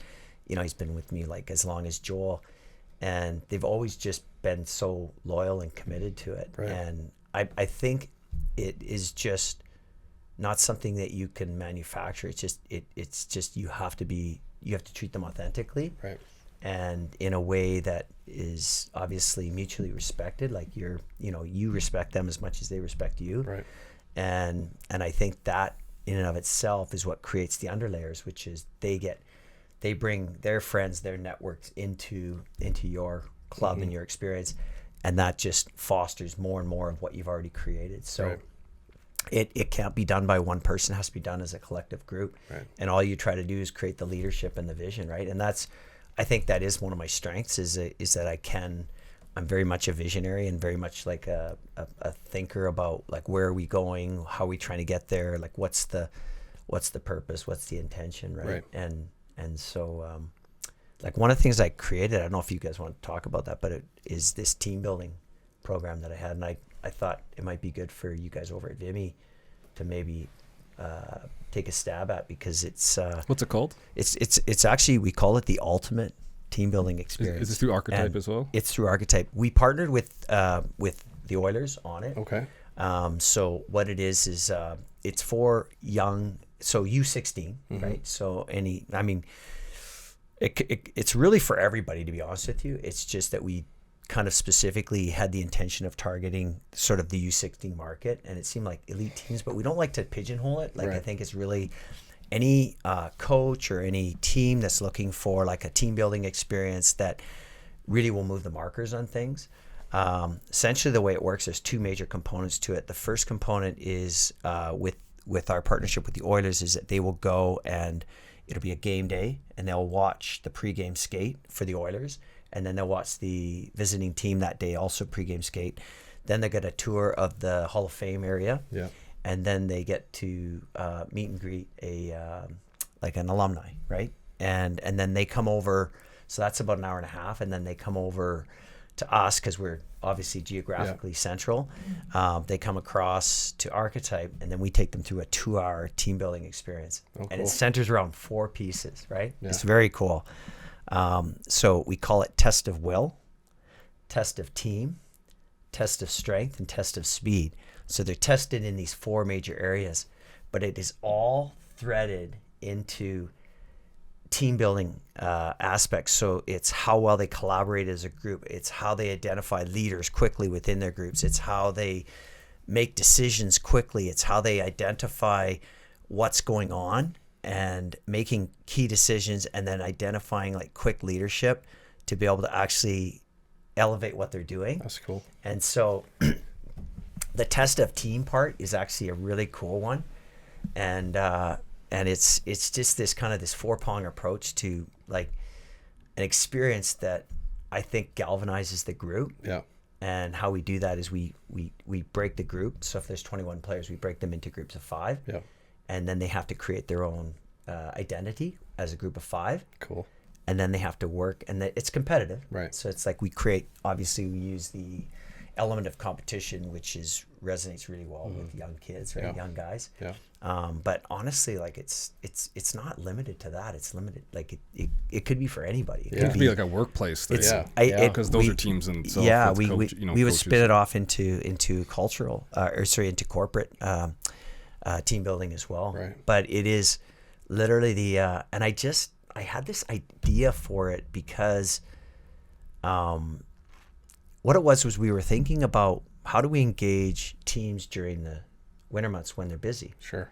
And, like everybody's doing so much training nowadays. Like we were working with so we work with St. FX and so subsequently they come twice a week. But then if we were also working with the junior Oilers as well, and they're training 2 times a week. So if they were seeing us and we were doing both groups, you're hitting 4 workouts a week. And it's a lot of the same kids are playing in the same, so a lot of them are playing junior Oilers. Some of them playing in the or in the St. FX hockey academy. Right. So they're getting a lot of this like doubling down, and it's like, they're training. So imagine if you're training off ice four times a week, regular season. In season. Plus on the ice. I just really like, I don't know where to go with that. Like I'm like how much are you on the ice is kind of what I want to, and then how much is your gameplay like, and then like are we really being effective with all this, right? So I think that's where and so I was just thinking like, well, it's good to get kids out of their element and get people out of their element to think like it doesn't have to just all be about like the piece that we do on test of will. Yeah. There's a bit of a stamina component to it. Sure. Yeah. So, but it's a team stamina. So it's not just like, it's not like you're going to be gassed at the end of it, but your team will be gassed. Interesting. Right? Our test of strength is actually really cool because you're having to move a very, very heavy stuff. Yeah. And you have to do it as a team. And it's all team based. It's all team based. It's all team based. So it's very cool. And you see how leaders step forward. Yeah. Right? Like you see like in a group of 5, who's deciding like that, hey, this isn't going right. I gotta step up. And then how do they assume those roles? And then how do they work as a group? Do they fight? Do they you know, or do they get really creative? Yeah, for and sure. resourceful? It's pretty cool to see it. Well, a time of the year that, I mean, I think that'd be cool to do with your team at any point in the year. Yeah. But a time of the year where maybe, some coaches would be extra interested. Yeah. Might be like training camp time at the start when Yeah. you've got new guys, you've got to try to get that cohesion quickly. Yeah. And then, you talk about the leaders. Yeah. If they've got a pretty new group, maybe all of a sudden now they've got an easier time. Hey, that guy looks like he should be our captain or our assistant captain. Or Right. They're going to rise to the surface. If they're going to rise to the surface, yeah. So, no, that's cool. And just to, remind everybody, it was test of will, test of team, test of speed. Test of speed. What was the 4th? Test of strength. Test of strength. Yeah. Gotcha. Cool. You mentioned a lot of kids training 4 times a week. Like in your experience with NHL players, how much are they strength training during the season? Or Well, it's all microdosing. More It's of all it's not maintaining. really actually the frequency is has to be just small dosing. So that's when I left the team, that's kind of where we're at. Obviously you'd have to have a larger conversation with Chad, but I feel, I still stay in regular contact with him, but I would say that and again, a lot of the NHL, I still know a lot of the NHL coaches, and they stay at the Marriott, so we're always chatting. But to answer your question, it's all about dosing. It's like you might come in and hit, if it's a strength thing, you might come in and hit a lift 2 reps, but you're going to be at 95% of your load, but you're only going to hit it 2 times, right? Right. And so it has to be properly periodized based on your wear and tear schedules. So like, for example, like your player load and stuff. So all that stuff is tracked. Like all the analytics is crazy. Like, like all the stuff when I left, all the stuff that we were starting to build out was like understanding player load, so now they're using catapults to collect that data and that information about like what is the biomechanical cost of playing a game of hockey, or what's a practice cost if I shoot a puck. Do you have any idea where the most expensive load is in a, like, let's just say what you're doing from a skills perspective? If you had to guess, like what you think the highest cost would be on shooting? Shooting. Yeah. It's crazy. Yeah, because I mean it's typically full body activation for that, right? Yeah. So it's crazy. Yeah, and I wouldn't necessarily think of that. Like it, doesn't really jump to mind. But if you think a little harder at it, it makes sense. Yeah, the reason I'm gonna, because we used to think like, I think the guys we're just gonna take it easy today. Like just keep the player load down a little bit and just have them shoot some pucks. Shoot around. One-timers. And then we would see the catapult data come back and it's like, it's off the chart. Right. So it's like what the hell? Right? Interesting. He was shooting the puck. So, Right. But the other thing is too is obviously whenever there's direction change, like stopping and starting. So when you're having to overcome inertia over the time, like that's big stuff. But flow is actually the best For sure. like for keeping player load down. Right. Yeah. Maintaining momentum. Maintaining momentum. Yeah. And so the interesting thing about that too, like, is if you think about like how a player plays the game.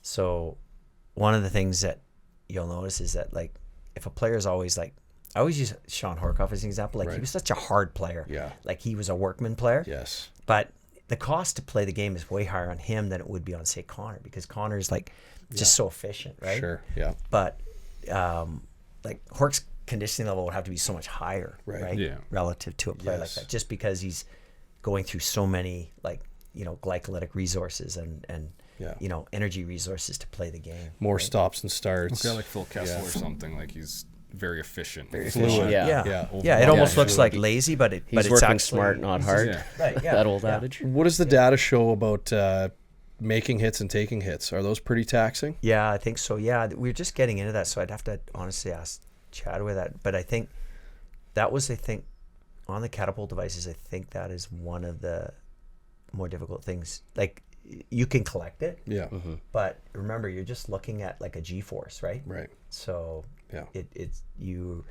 but for sure, the physicality of the game is measured through the catapult, and it would be higher. Yeah, because I mean, we've all been hit and taken a hit in our lives, and like Not you just really for me. Well, Well, you probably got ran once or twice in the crease, but it wouldn't be much. Yeah, you think back to that, grabbing and like pulling all the time, and like battling down low, like anything, puck cycling and all that stuff is very draining. Yes, for sure. So like, no, it makes sense. Like you take a hit. Defending is very draining. Yeah. What about goaltending too? We kind of just joked about it, but I like on a power play, you're shuffling around, a lot of quick movements, or coming across. What are some goaltending data that might be the most exerting? That was again like, so when we were just getting into the catapult when I left. So these would be really good questions for Chad more than anything, but. I know we were starting to play around with it a little bit. Like Schwartzy they were sort of kind of interested in it. But you kind of, at that point, we were kind of like, okay, are we looking at 21 players or 2, right? Right. So I think the focus was always that way, but they're trying to figure out like how to kind of get that. But the other thing that is interesting is, and again, like just because I've been removed from it, you can't collect in-game data. Probably can't really equipment. Yeah. Right. Like I think it's coming, but like, so the players cannot wear the units in game. So you're not ever collecting where I would say is the most important data. Right. So you're having to use algorithmic information based on minute play to ascertain how much player load somebody's going through. Right. So it's still a bit of a guess game. Yeah. And then the other thing you don't really know unless you're tracking a lot of like HRV information, you don't know like how well a player is, like, because if you and I go through the same amount of training load, the question would be like, am I adapting faster than you? If I'm adapting, I'm good, right? But if you're moving into overtraining, then you're training recovery protocols are all going to be different, right? So like how you engineer your recovery is going to be different than how I do it. Right. Yeah. Like it's going to be different intentionality. Yeah. And that's kind of where everything is gone. And that's literally what Chad does. Right. Mostly now is just, it's just analyzing like, where's that fatigue point, providing coaches with information, making adjustments to schedule, everything from nutrition to travel to how much sleep they're looking at. Like it's rocket science, right? It's really interesting. And can they wear like whoops playing? Because I know Kevin used to wear one, but then I know he didn't wear it for games. Yeah. Right. So I used to see Kevin's whoop data, which was like wild actually for me Yeah. to see. But Yeah. he stopped wearing the game. I know that. Yeah. I think it was more it bothered him having it on his wrist. It was more a thinking thing. Yeah. But he was allowed to. I mean, there's no one who's not going to let you. But like that's kind of the other layer to it is if you can get a player to commit to wearing it 24/7, or even if you've got Catapult for the on ice stuff. Yeah. And then you throw your Whoop on, but now you're getting the at home, the sleep and the recovery, which is such a big part of it. Oh yeah. And now you're getting that full view, right? Oh, it's huge. Because if you're missing like the hockey game, that's a massive data piece you're completely missing if you don't wear it. Yeah. I think that was just more of a huge. CBA thing. Yeah. But like you said, that's probably going to change in the future. In all I likelihood, think it's just money. It's just like the NHL PA needs to know how they're going to get. Because I think what would be interesting, like, so imagine like on the ticker on the TV, you're like, hey, Connor was skating at this speed, but here's how much, and again, you need to have it palatable enough for the consumer to understand what that means. Right. So like, let's say you wanted to say, well, Connor's load score is here, right? So where they do this is actually in Australian rules football. So all that data is public information to all the teams. So everybody knows what everybody's like, so they know where player loads are. Right. So you can compare your player load scores to your opposing teams. Like, so you have that ultimate transparency. Right. And I think it isn't really bad it's not really bad or good. It's just that you just had this level playing field where guys now have to be smart about how they interpret the data, right? It's like, it's literally coming down to that. And with the advent of AI, what you're going to find is that it's going to go like, there'll be this is coming. Like if it's, I should probably talk to Chad because I want to say it's almost right here. Yeah. Is Chad will just be spitting in key metrics into like, say, risk injury profiles. And that will immediately spit out, like after every game, like, what's, any one player. I don't like picking out players, but I think any one player on the team, which, where are they at risk wise? Right. Like, so if so-and-so is at risk for XYZ for, because eventually you're going to get it down to the point where like, if you have a certain amount of mobility or say joint laxity in your knees, like what's your risk for ACL? Right. Non-contact. Right. And I think it's just going to get to that point where it's like, it's just going to be your training staff is just always mitigating risk. Right. It's not that you're coming out of the game. It's just that maybe there's going to be some intentionality in terms of thought around how much you play that player, right? Like, and I don't want to say, because at the end of the day, you got to win, right? Yeah. So I don't think it's ever going to like, hey, I can't play this guy. It's going to be about like, how do we prepare him better? Right. And how do we recover him better? Well, you do see that in the NBA. Like the load management. the And maintenance they're taking a lot days of or flack. whatever, right? They're taking a lot of flack, right? Yeah. There's a product too at the end of the day as well. So it is unfortunate to say someone buys tickets and they're flying across the country and it's like, oh yeah, he's LeBron out today. sitting tonight. Taking a maintenance day. Yeah. But I do think that AI is going to make it better. Right. Because super intelligence is better than we could ever figure it out, right? So by doing that, you're going to take in so much data and you're going to be able to come up with a high probability for what to do. So I think, again, will it ever be perfect? Probably never be perfect, but I think it just gives you that high percentage of like not having your best players get hurt. Right. But you're right about basketball. Like, like they're kind of getting hit hard with, it's just different. The culture's different. Yes. Right? Like, yes. but I would say, but I don't know. Like I saw that big rant that Subban went on, and like just. Oh yeah. Like I just don't know if he's right. Like he's trying to say that, yes, hockey players are tough. Like they play through a lot of shit. Like they do. Like they play through so much, and you see the bangs and bruises. But basketball's physical, man. Like, Yeah. like And they're I mean, big. to say that they're not, I don't know. I just don't know if you Is can it a good thing to play through injury? Like, yeah, I guess that's kind of a point too. Like, is it a good Well, thing he to was play talking through? about You're either being hurt or you're versus injured. injured. Yeah. Right. And he would say players would play injured in the playoffs for sure. Right. But, you know, I mean, remember when KD was playing for, you know, Golden State? And, Yeah. I mean, he had an Achilles injury, and then he pushed himself to come back, Right. and then it snapped. Yeah. And like, so I'm just saying, like, there's an example of like, okay, I think, and again, I think, like, if you think about, like, it's harder. Like, so if I said to you, is it easier to skate on ice or run on a sprint on a track? Like, we know that, like, the biomechanical and training load is so much higher off ice than it is on ice. Right.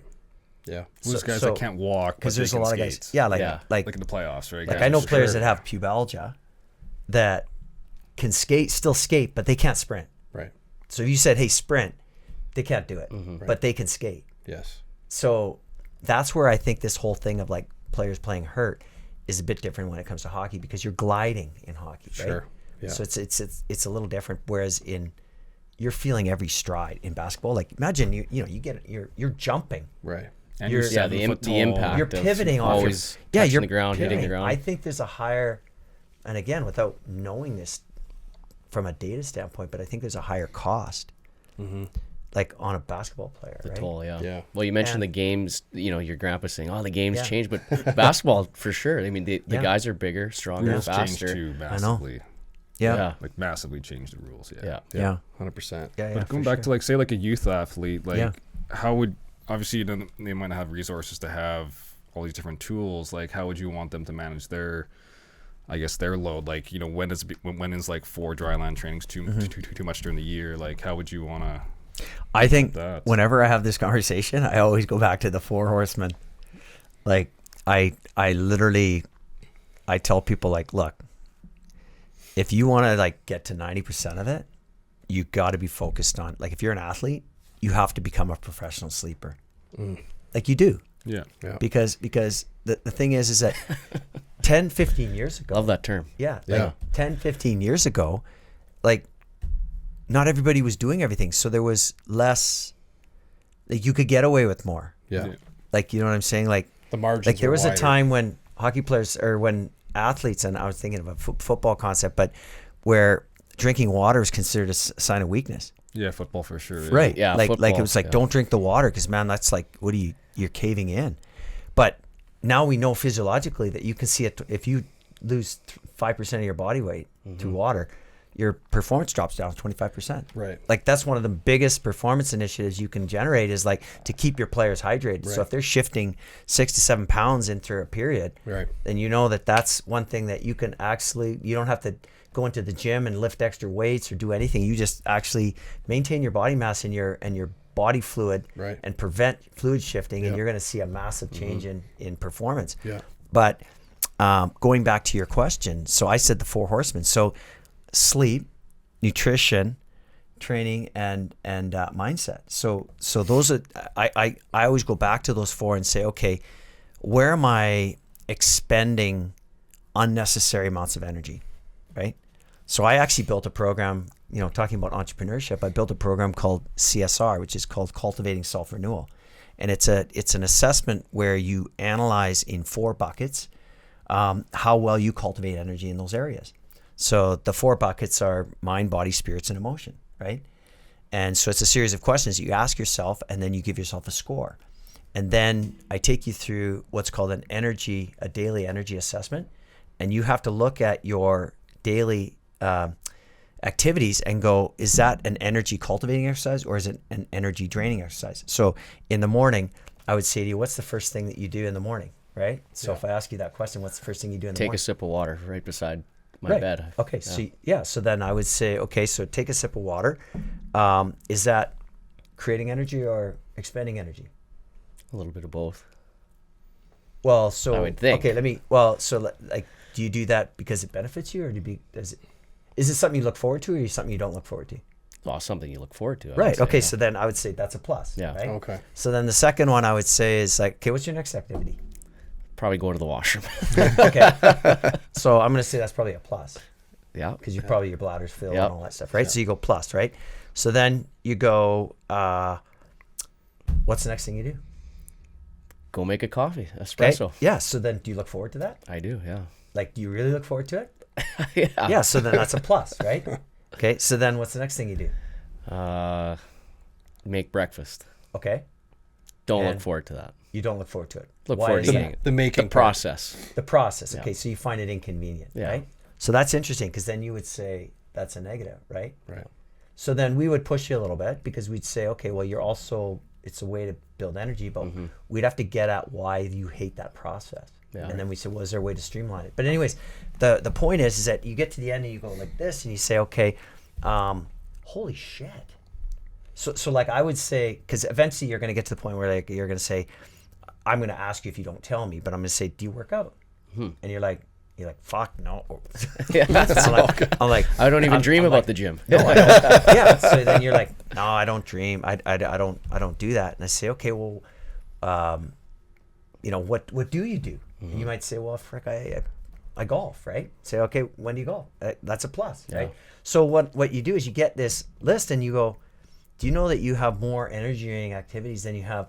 How do we now incorporate into your life more energy cultivating things? But where we really get to is the buckets, right? So it's like in the mindset bucket. So like, let's say you're not living your life with purpose and value. You're going to get to a point where it's like, I got to go to work. So the thought of you going to work, does that cultivate or not cultivate? Oh, I'm excited, man. I want to get to work today because we're doing this thing and I've got all this stuff on. That's energy building. But if you go, you know what? I got this coworker I'm fighting with, or I got this boss that whatever, or you know what I mean? So you've got all this stress. It's just an awareness exercise to say, like, do you know that your work, what's going on there? So now you have to start peeling back the layers of the onion to say, like, maybe you're not doing what you're supposed to be doing. Yeah. Like, Right. and so the thing is that if you've got, and I guess to answer your question, because I've kind of digressed a little bit from your original question, which is like, what do you recommend to kids? I think what you recommend is look, there's some things from a recovery standpoint that make sense, which is, are you fueling properly, right? Are you checking all those boxes, right? Are there things you're not aware of, or are you aware of? Do you know if you're hydrated? I don't even know what you're talking about. What do you mean? Am I hydrated? Well, do you drink enough water a day? I don't know. I drink. Yeah. What color's your urine? Well, it's always like, so this question, I mean, I don't want to go down the rabbit hole, but there's two ways you can go with this, right? So then it's like, well, I don't know. Like, okay, so that's not a bad thing. Okay, do you ever weigh yourself before a game or after a game? And you're like, no, I've never done that. Well, maybe you should try doing that, right? So, okay, so why would I do that? Well, because you just want to see, like, okay, is your body weight the same at the beginning of the game, at the end of the game? Or do you weigh yourself every morning, right? Why would I do that? Well, because you just want to know, like, if day to day, are you still maintaining the same amount of hydration? Because you're burning fat. Like, you're not, like, that's not what we're here to do. Right. It's like you're trying to maintain 70% of your muscle cell with water. And if you're not doing that intercellularly, then you've got a problem. So I think that's why I lean on this stuff. They are the horsemen that never change, that always repeat, and that you can honestly make huge changes and improvements to, right? So do you say to a kid, oh, you should buy a Whoop band and start tracking? Like, you could make that recommendation in today's world. Yes, you could say, look, like, it's a great way to become aware of, like, hey, you asked me the question about my sleep. I'm now able to track my sleep. Yeah. That's I now realize, like, this thing will now force me to go to bed a bit earlier, right? Or I'm gonna look at them and like, I'm not getting enough deep sleep. Why is that important? Well, as a hockey player, you need to recover and regenerate. If you don't get enough deep sleep, that's going to be problematic for you in terms of your ability to keep coming back at the same level you were the day before. You're just not going to have any bounce back. So, and then, you go through nutrition. The stress management part is tricky because, you get into things like, what's your mindset like? What, how do you prepare mentally before a game? Do you have a lot of anxiety? What's going on in your world? Like, maybe, do you have a boyfriend or girlfriend? Like there's a lot of things that could be, you know, what's your relationship with your parents? Like, are they divorced? You know what I mean? There's all these things that can kind of come into it that I think are what eat away at this whole thing that makes us recover faster and make us better and more optimized, right? And what I learned, and this was, so I proposed to the team the High Performance Initiative, which was this idea that, you know, we would be vested in identifying where players were in terms of high performance, right? Which is what Chad's doing now. And it's just really the simple notion that, like, do you know if you're in the optimal zone? Right. Like, are you, so as an athlete, if I know that I'm in the green area, I'm in the best position for me to keep producing a performance level over and over and over again. Right. And as you know, the big thing is consistency. It's not like anybody can have a good week, but over 82 games, Right. you need that guy to show up every night, right? For sure. And you need good games out of them in order, or otherwise you don't make the playoffs. So I think this is kind of the direction that I would go in. It's not sexy, Yeah, no, but it's honest, yeah, and it's it's on point, right? Yeah. So I know yeah. the Whoop thing helped me for sure with drinking, but sleep too. Yeah. Like it just Yeah. it showed me right away. Like Yeah. oh, my sleep is not good. Yeah. Or when I drink, it's not for Yeah. kids anyways. But it could even be like the foods they eat. Yeah. Right. If you're eating like fried food all the time or something, like Yeah. your score may go down. Or Yeah. not that they need to get a Whoop, but they should eventually feel it. But but you're right though. Like I think in today's age, you could make an argument to get a Whoop band, right? Yeah. Like you could make that argument. And it's that much more it would be affordable now, valuable. especially Yeah. once you're dealing with all the expenses with hockey. Like I want to say it's around $30 a month, or maybe Yeah. it's higher now. I forget, but I think it's about 30, right? Yeah. So I do the 2-year thing or whatever. Yeah. But yeah, Yeah. like it nowadays, it almost is part of, like, I know Yeah. during COVID it became Yeah. part of professional sports. Quite a large Yeah. amount of teams and leagues. Like I know the PGA Tour, like everyone was Yeah. issued one, whether Yeah. they used it or not. Like Yeah, for sure. For sure. Like I think no, it's there. But I think also too, like you know, you're also dealing with, like, because we're talking about youth sports, right? Which not everybody can afford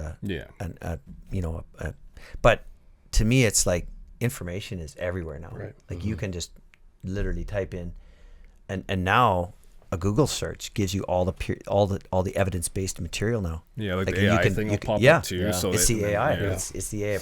So now everybody used to laugh that Google wasn't accurate, but now it comes with the Yeah. peer-reviewed science around it. right. So it's like you can't make that argument anymore. You're getting information. Right. I know this is going to piss doctors off, but the reality is that I'm going to be able to hold the doctor more accountable, right? Yes, for and sure.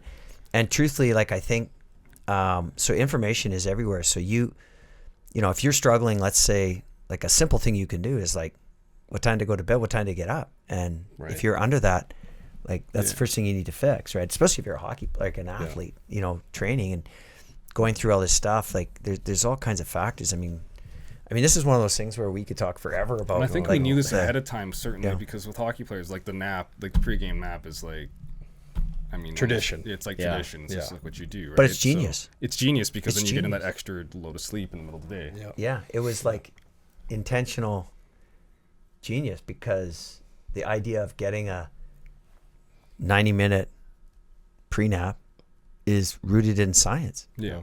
like how it works in Right. terms of the way that our sleep patterns work, right? Right. Like Is 90 minutes the balance, or Well, does it so- vary athlete to so athlete? so the thing player is to player? it really just depends on where you want to exit, right? Mm-hmm. So like you don't want to go beyond 90 minutes, because typically most sleep cycles, right? If you look at Yeah. the stages and all the stuff, and when you come out of REM and then when you go back into light sleep and all that, you want to be like, there's generally around 90 minutes. Now it's not like a hard rule, but let's say it's 110. So when you go to 90 minutes, you know that you're exiting, so you're not going to get any sleep rebound effect. So when you come out in deep sleep, you feel like you just got hit by a truck, right? Yeah. Yeah. So you want to kind of come out at the right times. The other thing is too, is that you can sabotage if you're not used to this, you can sabotage your sleep later on in the evening, right? Yes. So that you also have to be aware of the fact that if you do start something like this, that you have to also recognize that, you know, you probably want to start with smaller stuff. And then the 30-minute, so it's either 30 minutes or 90 minutes, right? But the 30 minutes is really just, you know, you're not gonna go deep enough that you're not going to go into deep sleep. So you're going to come out fast enough that there's not going to be any rebounding effect from it, right? Or the 20-minute, right? The 20-minute nap, and so but it does recharge the system, right? Like it recharges the battery, right? But avoid between 30 and 90. Well, ideally, just not going right? longer. Like just when you get caught into that 60, then you're kind of like coming in out of at a different cycle, right? A different stage within the sleep profile. Yeah. So you just want to be very, very careful with like how you're. But again, like each person's different too. Like it's not like, for sure. Like I mean, I know so many guys like hockey players that sleep 2 hours. And they're good to go. And then they're like, I feel great. Yeah. So like, I'm not gonna sit there and go, hey, like it just doesn't make sense. It's kind of just a general rule. Right. Right. Yeah. But it is rooted in science now. Yeah. Right. And then you're fine tuning it for your individual situation, right? So yeah, it's really cool. Yeah. While we're on sleep, I guess, say you have a late game, you're a kid, you're kind of wired after maybe. I mean, sometimes you're lucky, you might just fall asleep right away, but do you have any like tools that you might go to get to sleep faster after you're kind of wired? Yeah. I think, I mean, obviously like we're always trying to say like avoid like sleep aids because sleep aids give you kind of a, like almost a artificial type of sleep. So you're not really getting enough of that deep sleep. Yeah. But the problem when you finish a game is that, you kind of go through this like adrenaline spike. Right. And so lot of guys have like, stored muscle tension, which doesn't allow them to relax or go into kind of a sleep state. So here's a couple that I think work really well. But again, like I think everybody has to try different things and see what works for them. But what works really well for me is breathing, right? So I do an exercise. It's called an extended hold. So what I do is I inhale. So to set up for breathing, you actually have to learn how to breathe properly. So you have to learn how to inhale properly and actually fill your diaphragm up, and then how you need to use the exhale, which should be slower, which allows you to keep the parasympathetic tone regulated in the body, as opposed to like, so if I'm exhaling too quickly, we know that the exhale component too fast will activate, it won't activate vagal tone, but it'll activate like a sympathetic response to the body, right? So more of an excitability.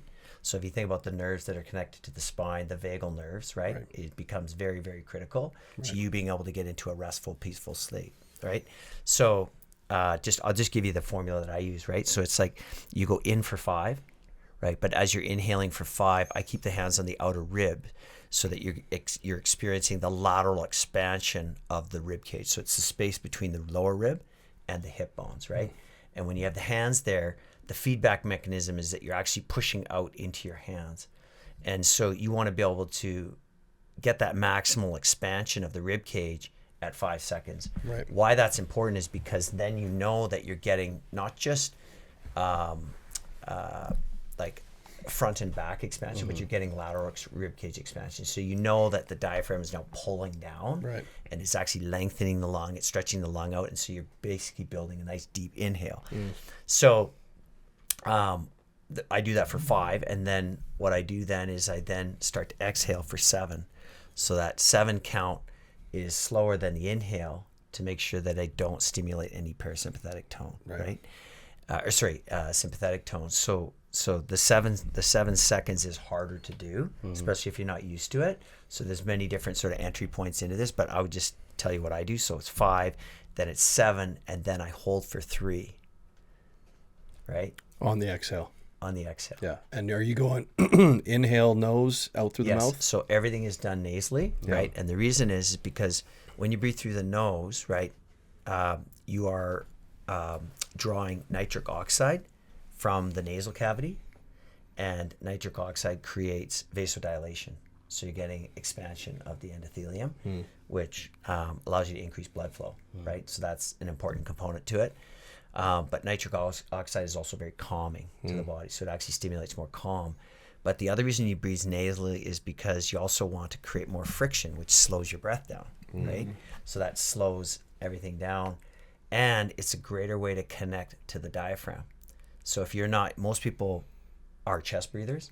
So they don't. So if I just say breathe normally, and I'm breathing through my mouth, I'm going to say, in most people, in most cases, you're breathing probably through your chest, right? Which is going to still create that sympathetic tone that you're trying to get rid of, especially if you're trying to sleep, right?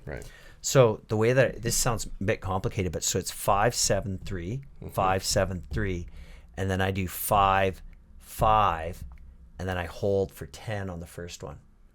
And then, so this takes 8 minutes total, right? And then I go 5-7-3, 5-7-3, 5-5, and then I go 12 seconds exhale.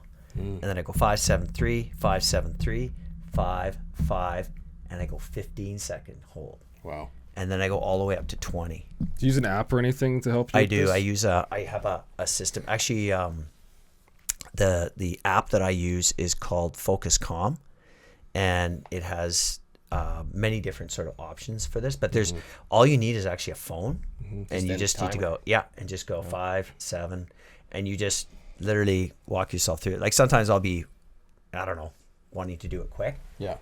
And it's just a great way to do that. For sure. But with that said, go ahead. So on the exhale, it's out through the nose too? Yes. Yeah. Okay. Yeah. So you try in and out. You try to. Yes. It's not like it's not something you're going to die on. Yeah. Even breathing in through. So a lot of people will say, I've got some septum deviation or I've got some issues with breathing nasally. Yeah. So you can still breathe through your mouth and still activate your diaphragm. It's just more difficult. Right. It's just easier if you can do it through your nose. And those are the other benefits of going through the nose as well, right? So yeah, well, the nitric oxide Yes. that pulls through, that helps with the expansion of the endothelium, but also the calming effect you get from nitric oxide. So you're pulling that through into the lungs, and then also, big ones are like the fact that the resistance that you get from the nose slows everything down, right? Slows your it's like you can't breathe fast, like it's hard to breathe fast through your nose. Can't get enough in. You just can't. So it's kind of intentionally slows you down. And so it's interesting. I was mainly trying to stop some snoring going on, but I've been using mouth tape sleeping for the last couple months. So that's like breath holding, right? Well, and like I can't believe how much better I feel in the morning. Yeah. Like it's improved Sorry, my I sleep. shouldn't say breath holding. That's not breath holding. Hopefully not. Not during your sleep. No. But and the other thing I never would have predicted is that my sinuses just feel way clearer because they're not getting stagnant. This is my guess. I have no idea. Yeah. But I'm actually using them, and it's like a stagnant pond. Like stagnant water gets gross. Yeah. If there's flow, it's usually a lot better. Yeah. And I just wasn't using my nose enough, so it's been awesome. No, that's a great, and actually there's so many different like mouth guards too. Mouth guards. Mouth guards are good. Well, mouth guards have kind of moved the jaw. Actually, I use one.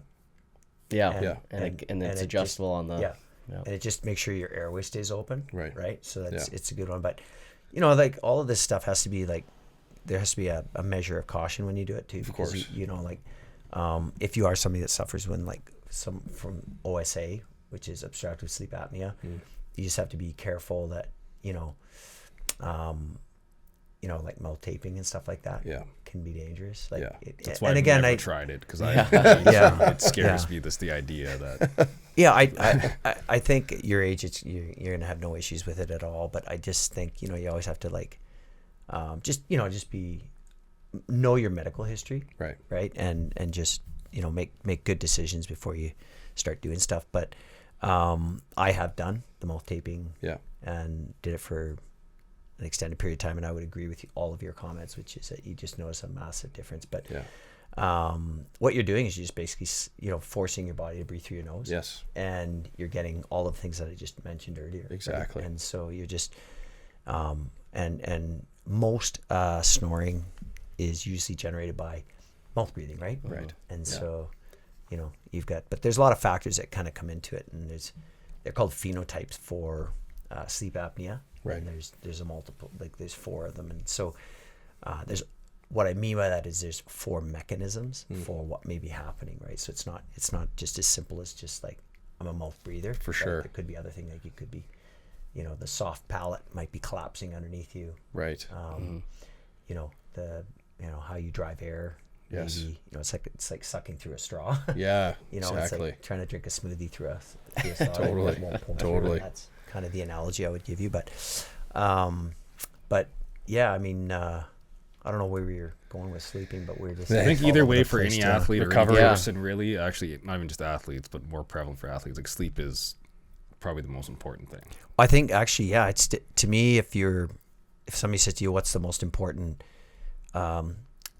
performance measure, I would say make sure you're sleeping well. I definitely Yeah. need to show this And- one to the kids. So yeah, I do like, a I little bit of think- work with the AX golf program, Yeah. and every morning our head coach gives the kids a bit of a like a self-graded Yeah. score sheet Yeah. or whatever, and I see sleep being like so Yeah. low on a lot of Yeah. kids all the time. It's like, hey, we're training Yeah. at 8 a.m. Yeah. and your sleep's bad. Like, Yeah. by the time you even kind of wake up, or if you are able to, like, the day's over. Yeah, I Like, know. your training session's over. Yeah. Oh, I know what you were saying. You were asking about like if somebody was struggling with post game, Yeah. Relaxing. How to yeah, wind down how to wind down. and get to Yeah. sleep. So I said so sleep. Using a breathing strategy will absolutely change your physiology in 8 minutes. Like you'll notice that you're more relaxed, right? Because that will allow your body to now produce melatonin and GABA to be able to actually drift and fall asleep, right? So that, to me, that's number one. Number two would be, like, it may sound crazy, but a hot bath. Oh, yeah. Like it's kind of so a lot of people like Wim Hof would say, like, jump into a cold bath, right? Or jump into a cold shower. That gets you going. though. But Yeah. but yes, so I want to just explain one thing. So what happens is that when you heat the body up, what does the body do?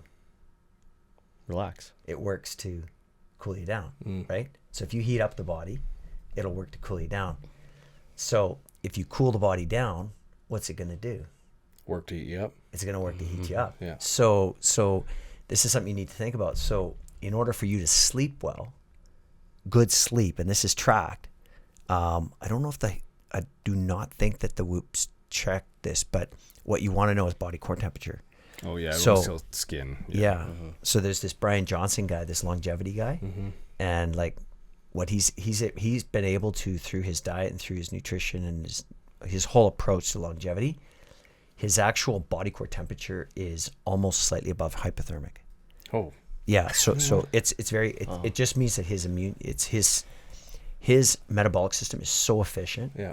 that it's regulating at a very different level. So you know how they always say, hey, this guy never gets cold. He's like a cold-blooded creature. Right. Well, that's kind of this Brian Johnson guy. He's like Right. a cold-blooded creature. So Wow. if a normal body core temperature is like 97 degrees Fahrenheit, right? 97.5 or something like that.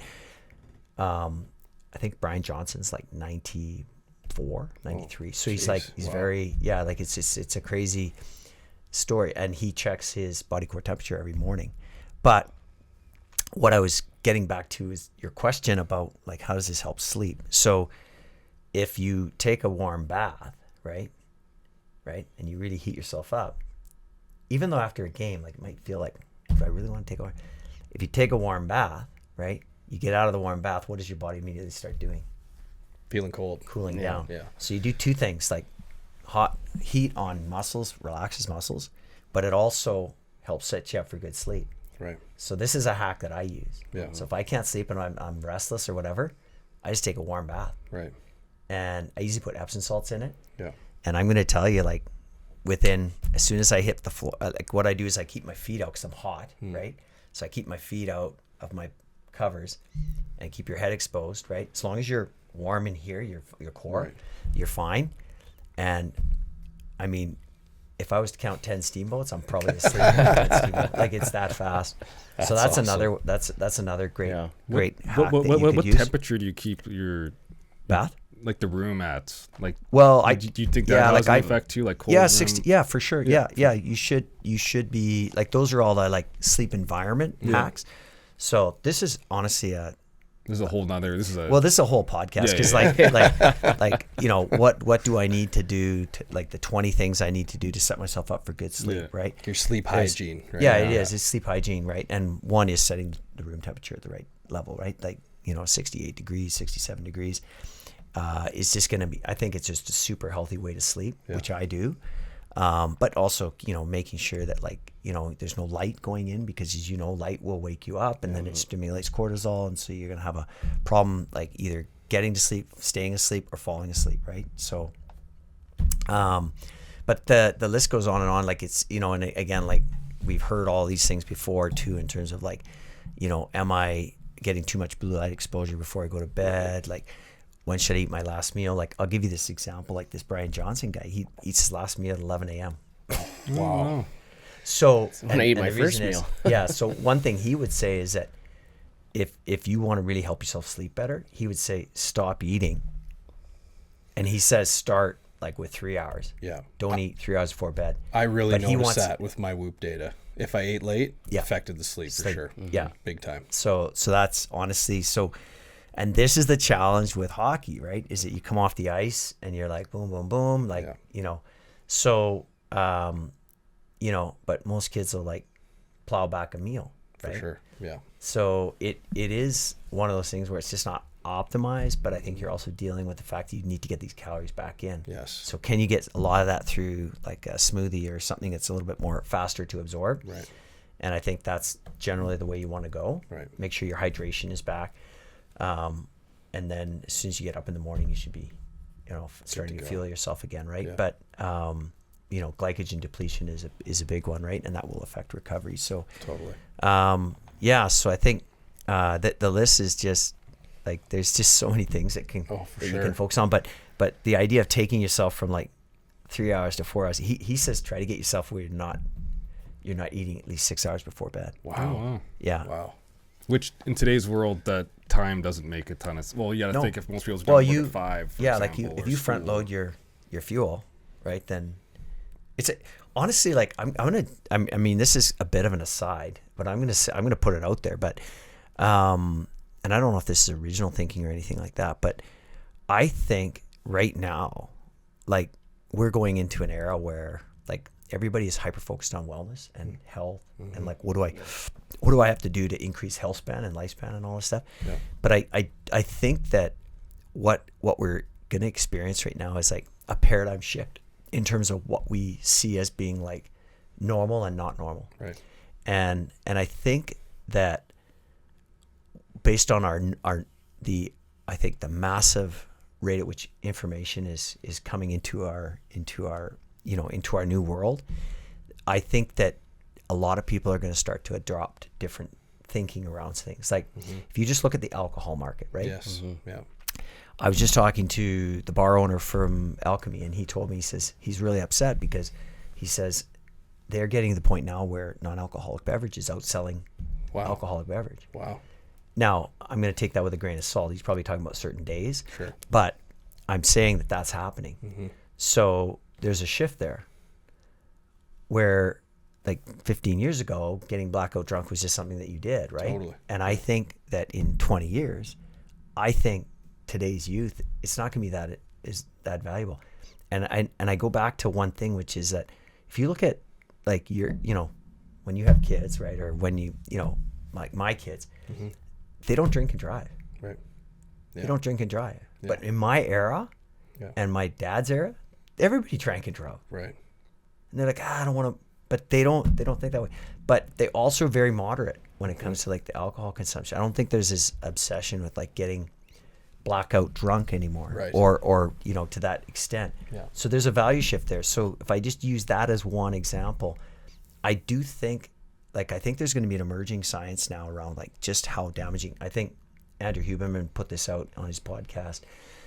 I mean, almost a year ago, I think, or even 2 years ago, just the harmful effects of alcohol on cognitive decline, all of it, right? Yeah.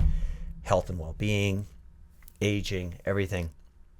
I just think the amount of information that's going to be coming forward, I think there's going to be a new, almost like paradigm around like, what does wellness mean, right? Yeah. Does that mean that there won't be any drugs and all that stuff? Yeah, there's always going to be that stuff around. But I just think that there's going to be this new thinking around like, am I really losing out if I stop eating 6 hours before I go to bed? Right. Yeah. Like what's fueling that right now is like fasting cycle. Like people are like do you do intermittent fasting? Oh yeah, I do intermittent fasting. Oh, okay. When do you do it? Right. And like technically your fasting should be when you sleep. Right. Like that's how it should be. Yeah. You know, that's why they call it break fast, right? Breakfast. Like it was breaking with the fast. So my thinking is, well, why? And if you look at the new research, like the research, right? It's not smart to not eat till 11 o'clock, 12 o'clock, because once you start waking up, your body starts spiking cortisol.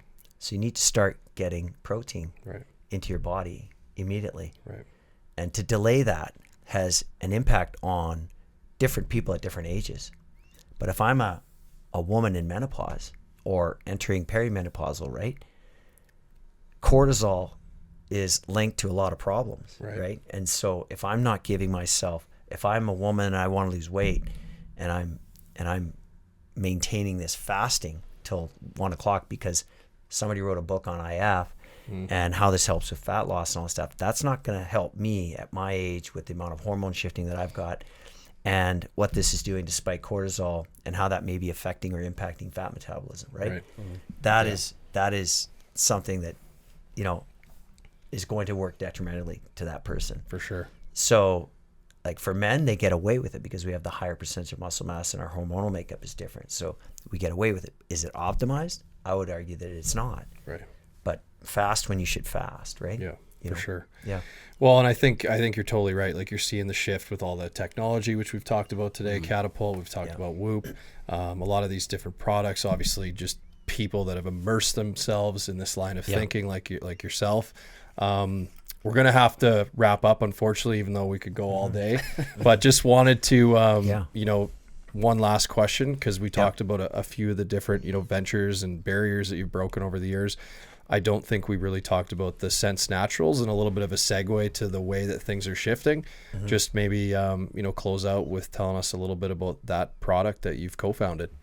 Yeah. I mean, like honestly, like most of the things in my life, like just through serendipity is how I kind of got involved in this. But essentially what Sense Naturals is it's a company. We're a natural health products company that specializes in creating and crafting Ayurvedic formulations. So if you know the study or the practice of Ayurveda, it is it's practiced in India, and it's literally a 4,000-year-old medical system, but it uses plants and herbs to generate self-healing. So we created our first signature product called Balance, which is a compilation of 10 ingredients. So it's things like turmeric, beetroot, fennel, cacao, ginger, cinnamon, and they're in extremely large amounts. And because they're in such large amounts, these herbs and spices in culmination create a very high potent anti-inflammation effect on the body. So if you've got GI distress, or if you've got gas or bloating, or if you've got like joint pain, like we all have, autoimmune conditions, anything where chronic inflammation is existing, this is what the tea helps with. It's served as a hot tea beverage. So it's got the 10 ingredients, which is in powder form, so it's all ground up. You put that into a teacup, and then you add your boiling hot water to a full cup, and then you add lemon and honey. So it's a teaspoon of lemon and a teaspoon of honey. And it's kind of thicker, and we liken it to more of an elixir, because elixirs, you drink the ingredients, whereas in a normal tea, you would just kind of wag a tea bag into and create flavored water. Right. This, you actually consume the ingredients and all the goodness that comes with the tea. The recipe, so this 10 ingredients, is a very specific recipe that has been formulated, and we got the recipe from one of our co-founders of the company. We call him the apothecary, and it's a family recipe. His family recipe, and the recipe dates back almost 300 years. Wow! So he comes from a lineage of apothecaries, and so it's been dispensed and handed down through his ancestry, and so it's like it'd be like you, Sean, being part of a family that a pharmacist, right? Sure. And your forefathers were pharmacists, and it just got handed down. Very, very interesting and compelling story in terms of authenticity, but the product works. Like it actually works. And so I was an IBS sufferer. That's how I got involved. And I suffered for 20 plus years, and literally within 20 days, I never had normal bowel movements. And within 20 days, and I started noticing my bowel movement started to normalize. So I never had, so there's different conditions of IBS, like IBS-D and IBS-C. I had IBS-D, which you guys can figure out. Do we need Google for that one? Yeah. I don't think I want to search that. And I suffered, and I always had like gas and bloating, and I would blow up, and I was gluten-free and I was dairy-free, and I had fought, and I'd met with naturopathic doctors and registered dietitians and functional nutrition people over the years, and never really had a whole lot of luck. And just this gentleman just put me on this product because I actually went to see him for a snowboarding injury that I had from snowboarding, and he said, Simon, he says, you need healing. And I said, yeah, I do. And he said, I'd love to put you on a family recipe. And I said, well, what is it? And this is what it was. It was these 10 ingredients. And he just brought it out in a little tin cup. And he says, take it twice a day. I was like, wow, this sounds amazing. And so I started doing it. But in the back of my mind, I was thinking, I'm pretty healthy. Like, I don't know what this is. Didn't tell him about my stomach issues. And then within 20 days, I was like, oh my God, like what is going on with my stomach? And then made the connection. And I'm now almost 3 years on this now. Wow. And because we started this in 21, I think, and late 21, and I don't have stomach issues anymore. Like, and I suffered like for that amount of time. So, and since we've been doing this, like the number of people that are being helped on that front is just absolutely astounding. But it goes way beyond that. It's like it's treating inflammation. So if you have joint pain, or if you've got, it helps with, there's powerful adaptogens in the product that help with cognitive health stuff. So if you've got like high anxiety states, there's a product, or there's an ingredient in our mix called Tulsi, which is also a holy basil. It's a basil leaf, and it's an adaptogenic, which allows you to regulate calm in the nervous system by helping create more vagal tone and more parasympathetic tone in the body. So that's why it helps also with sleep.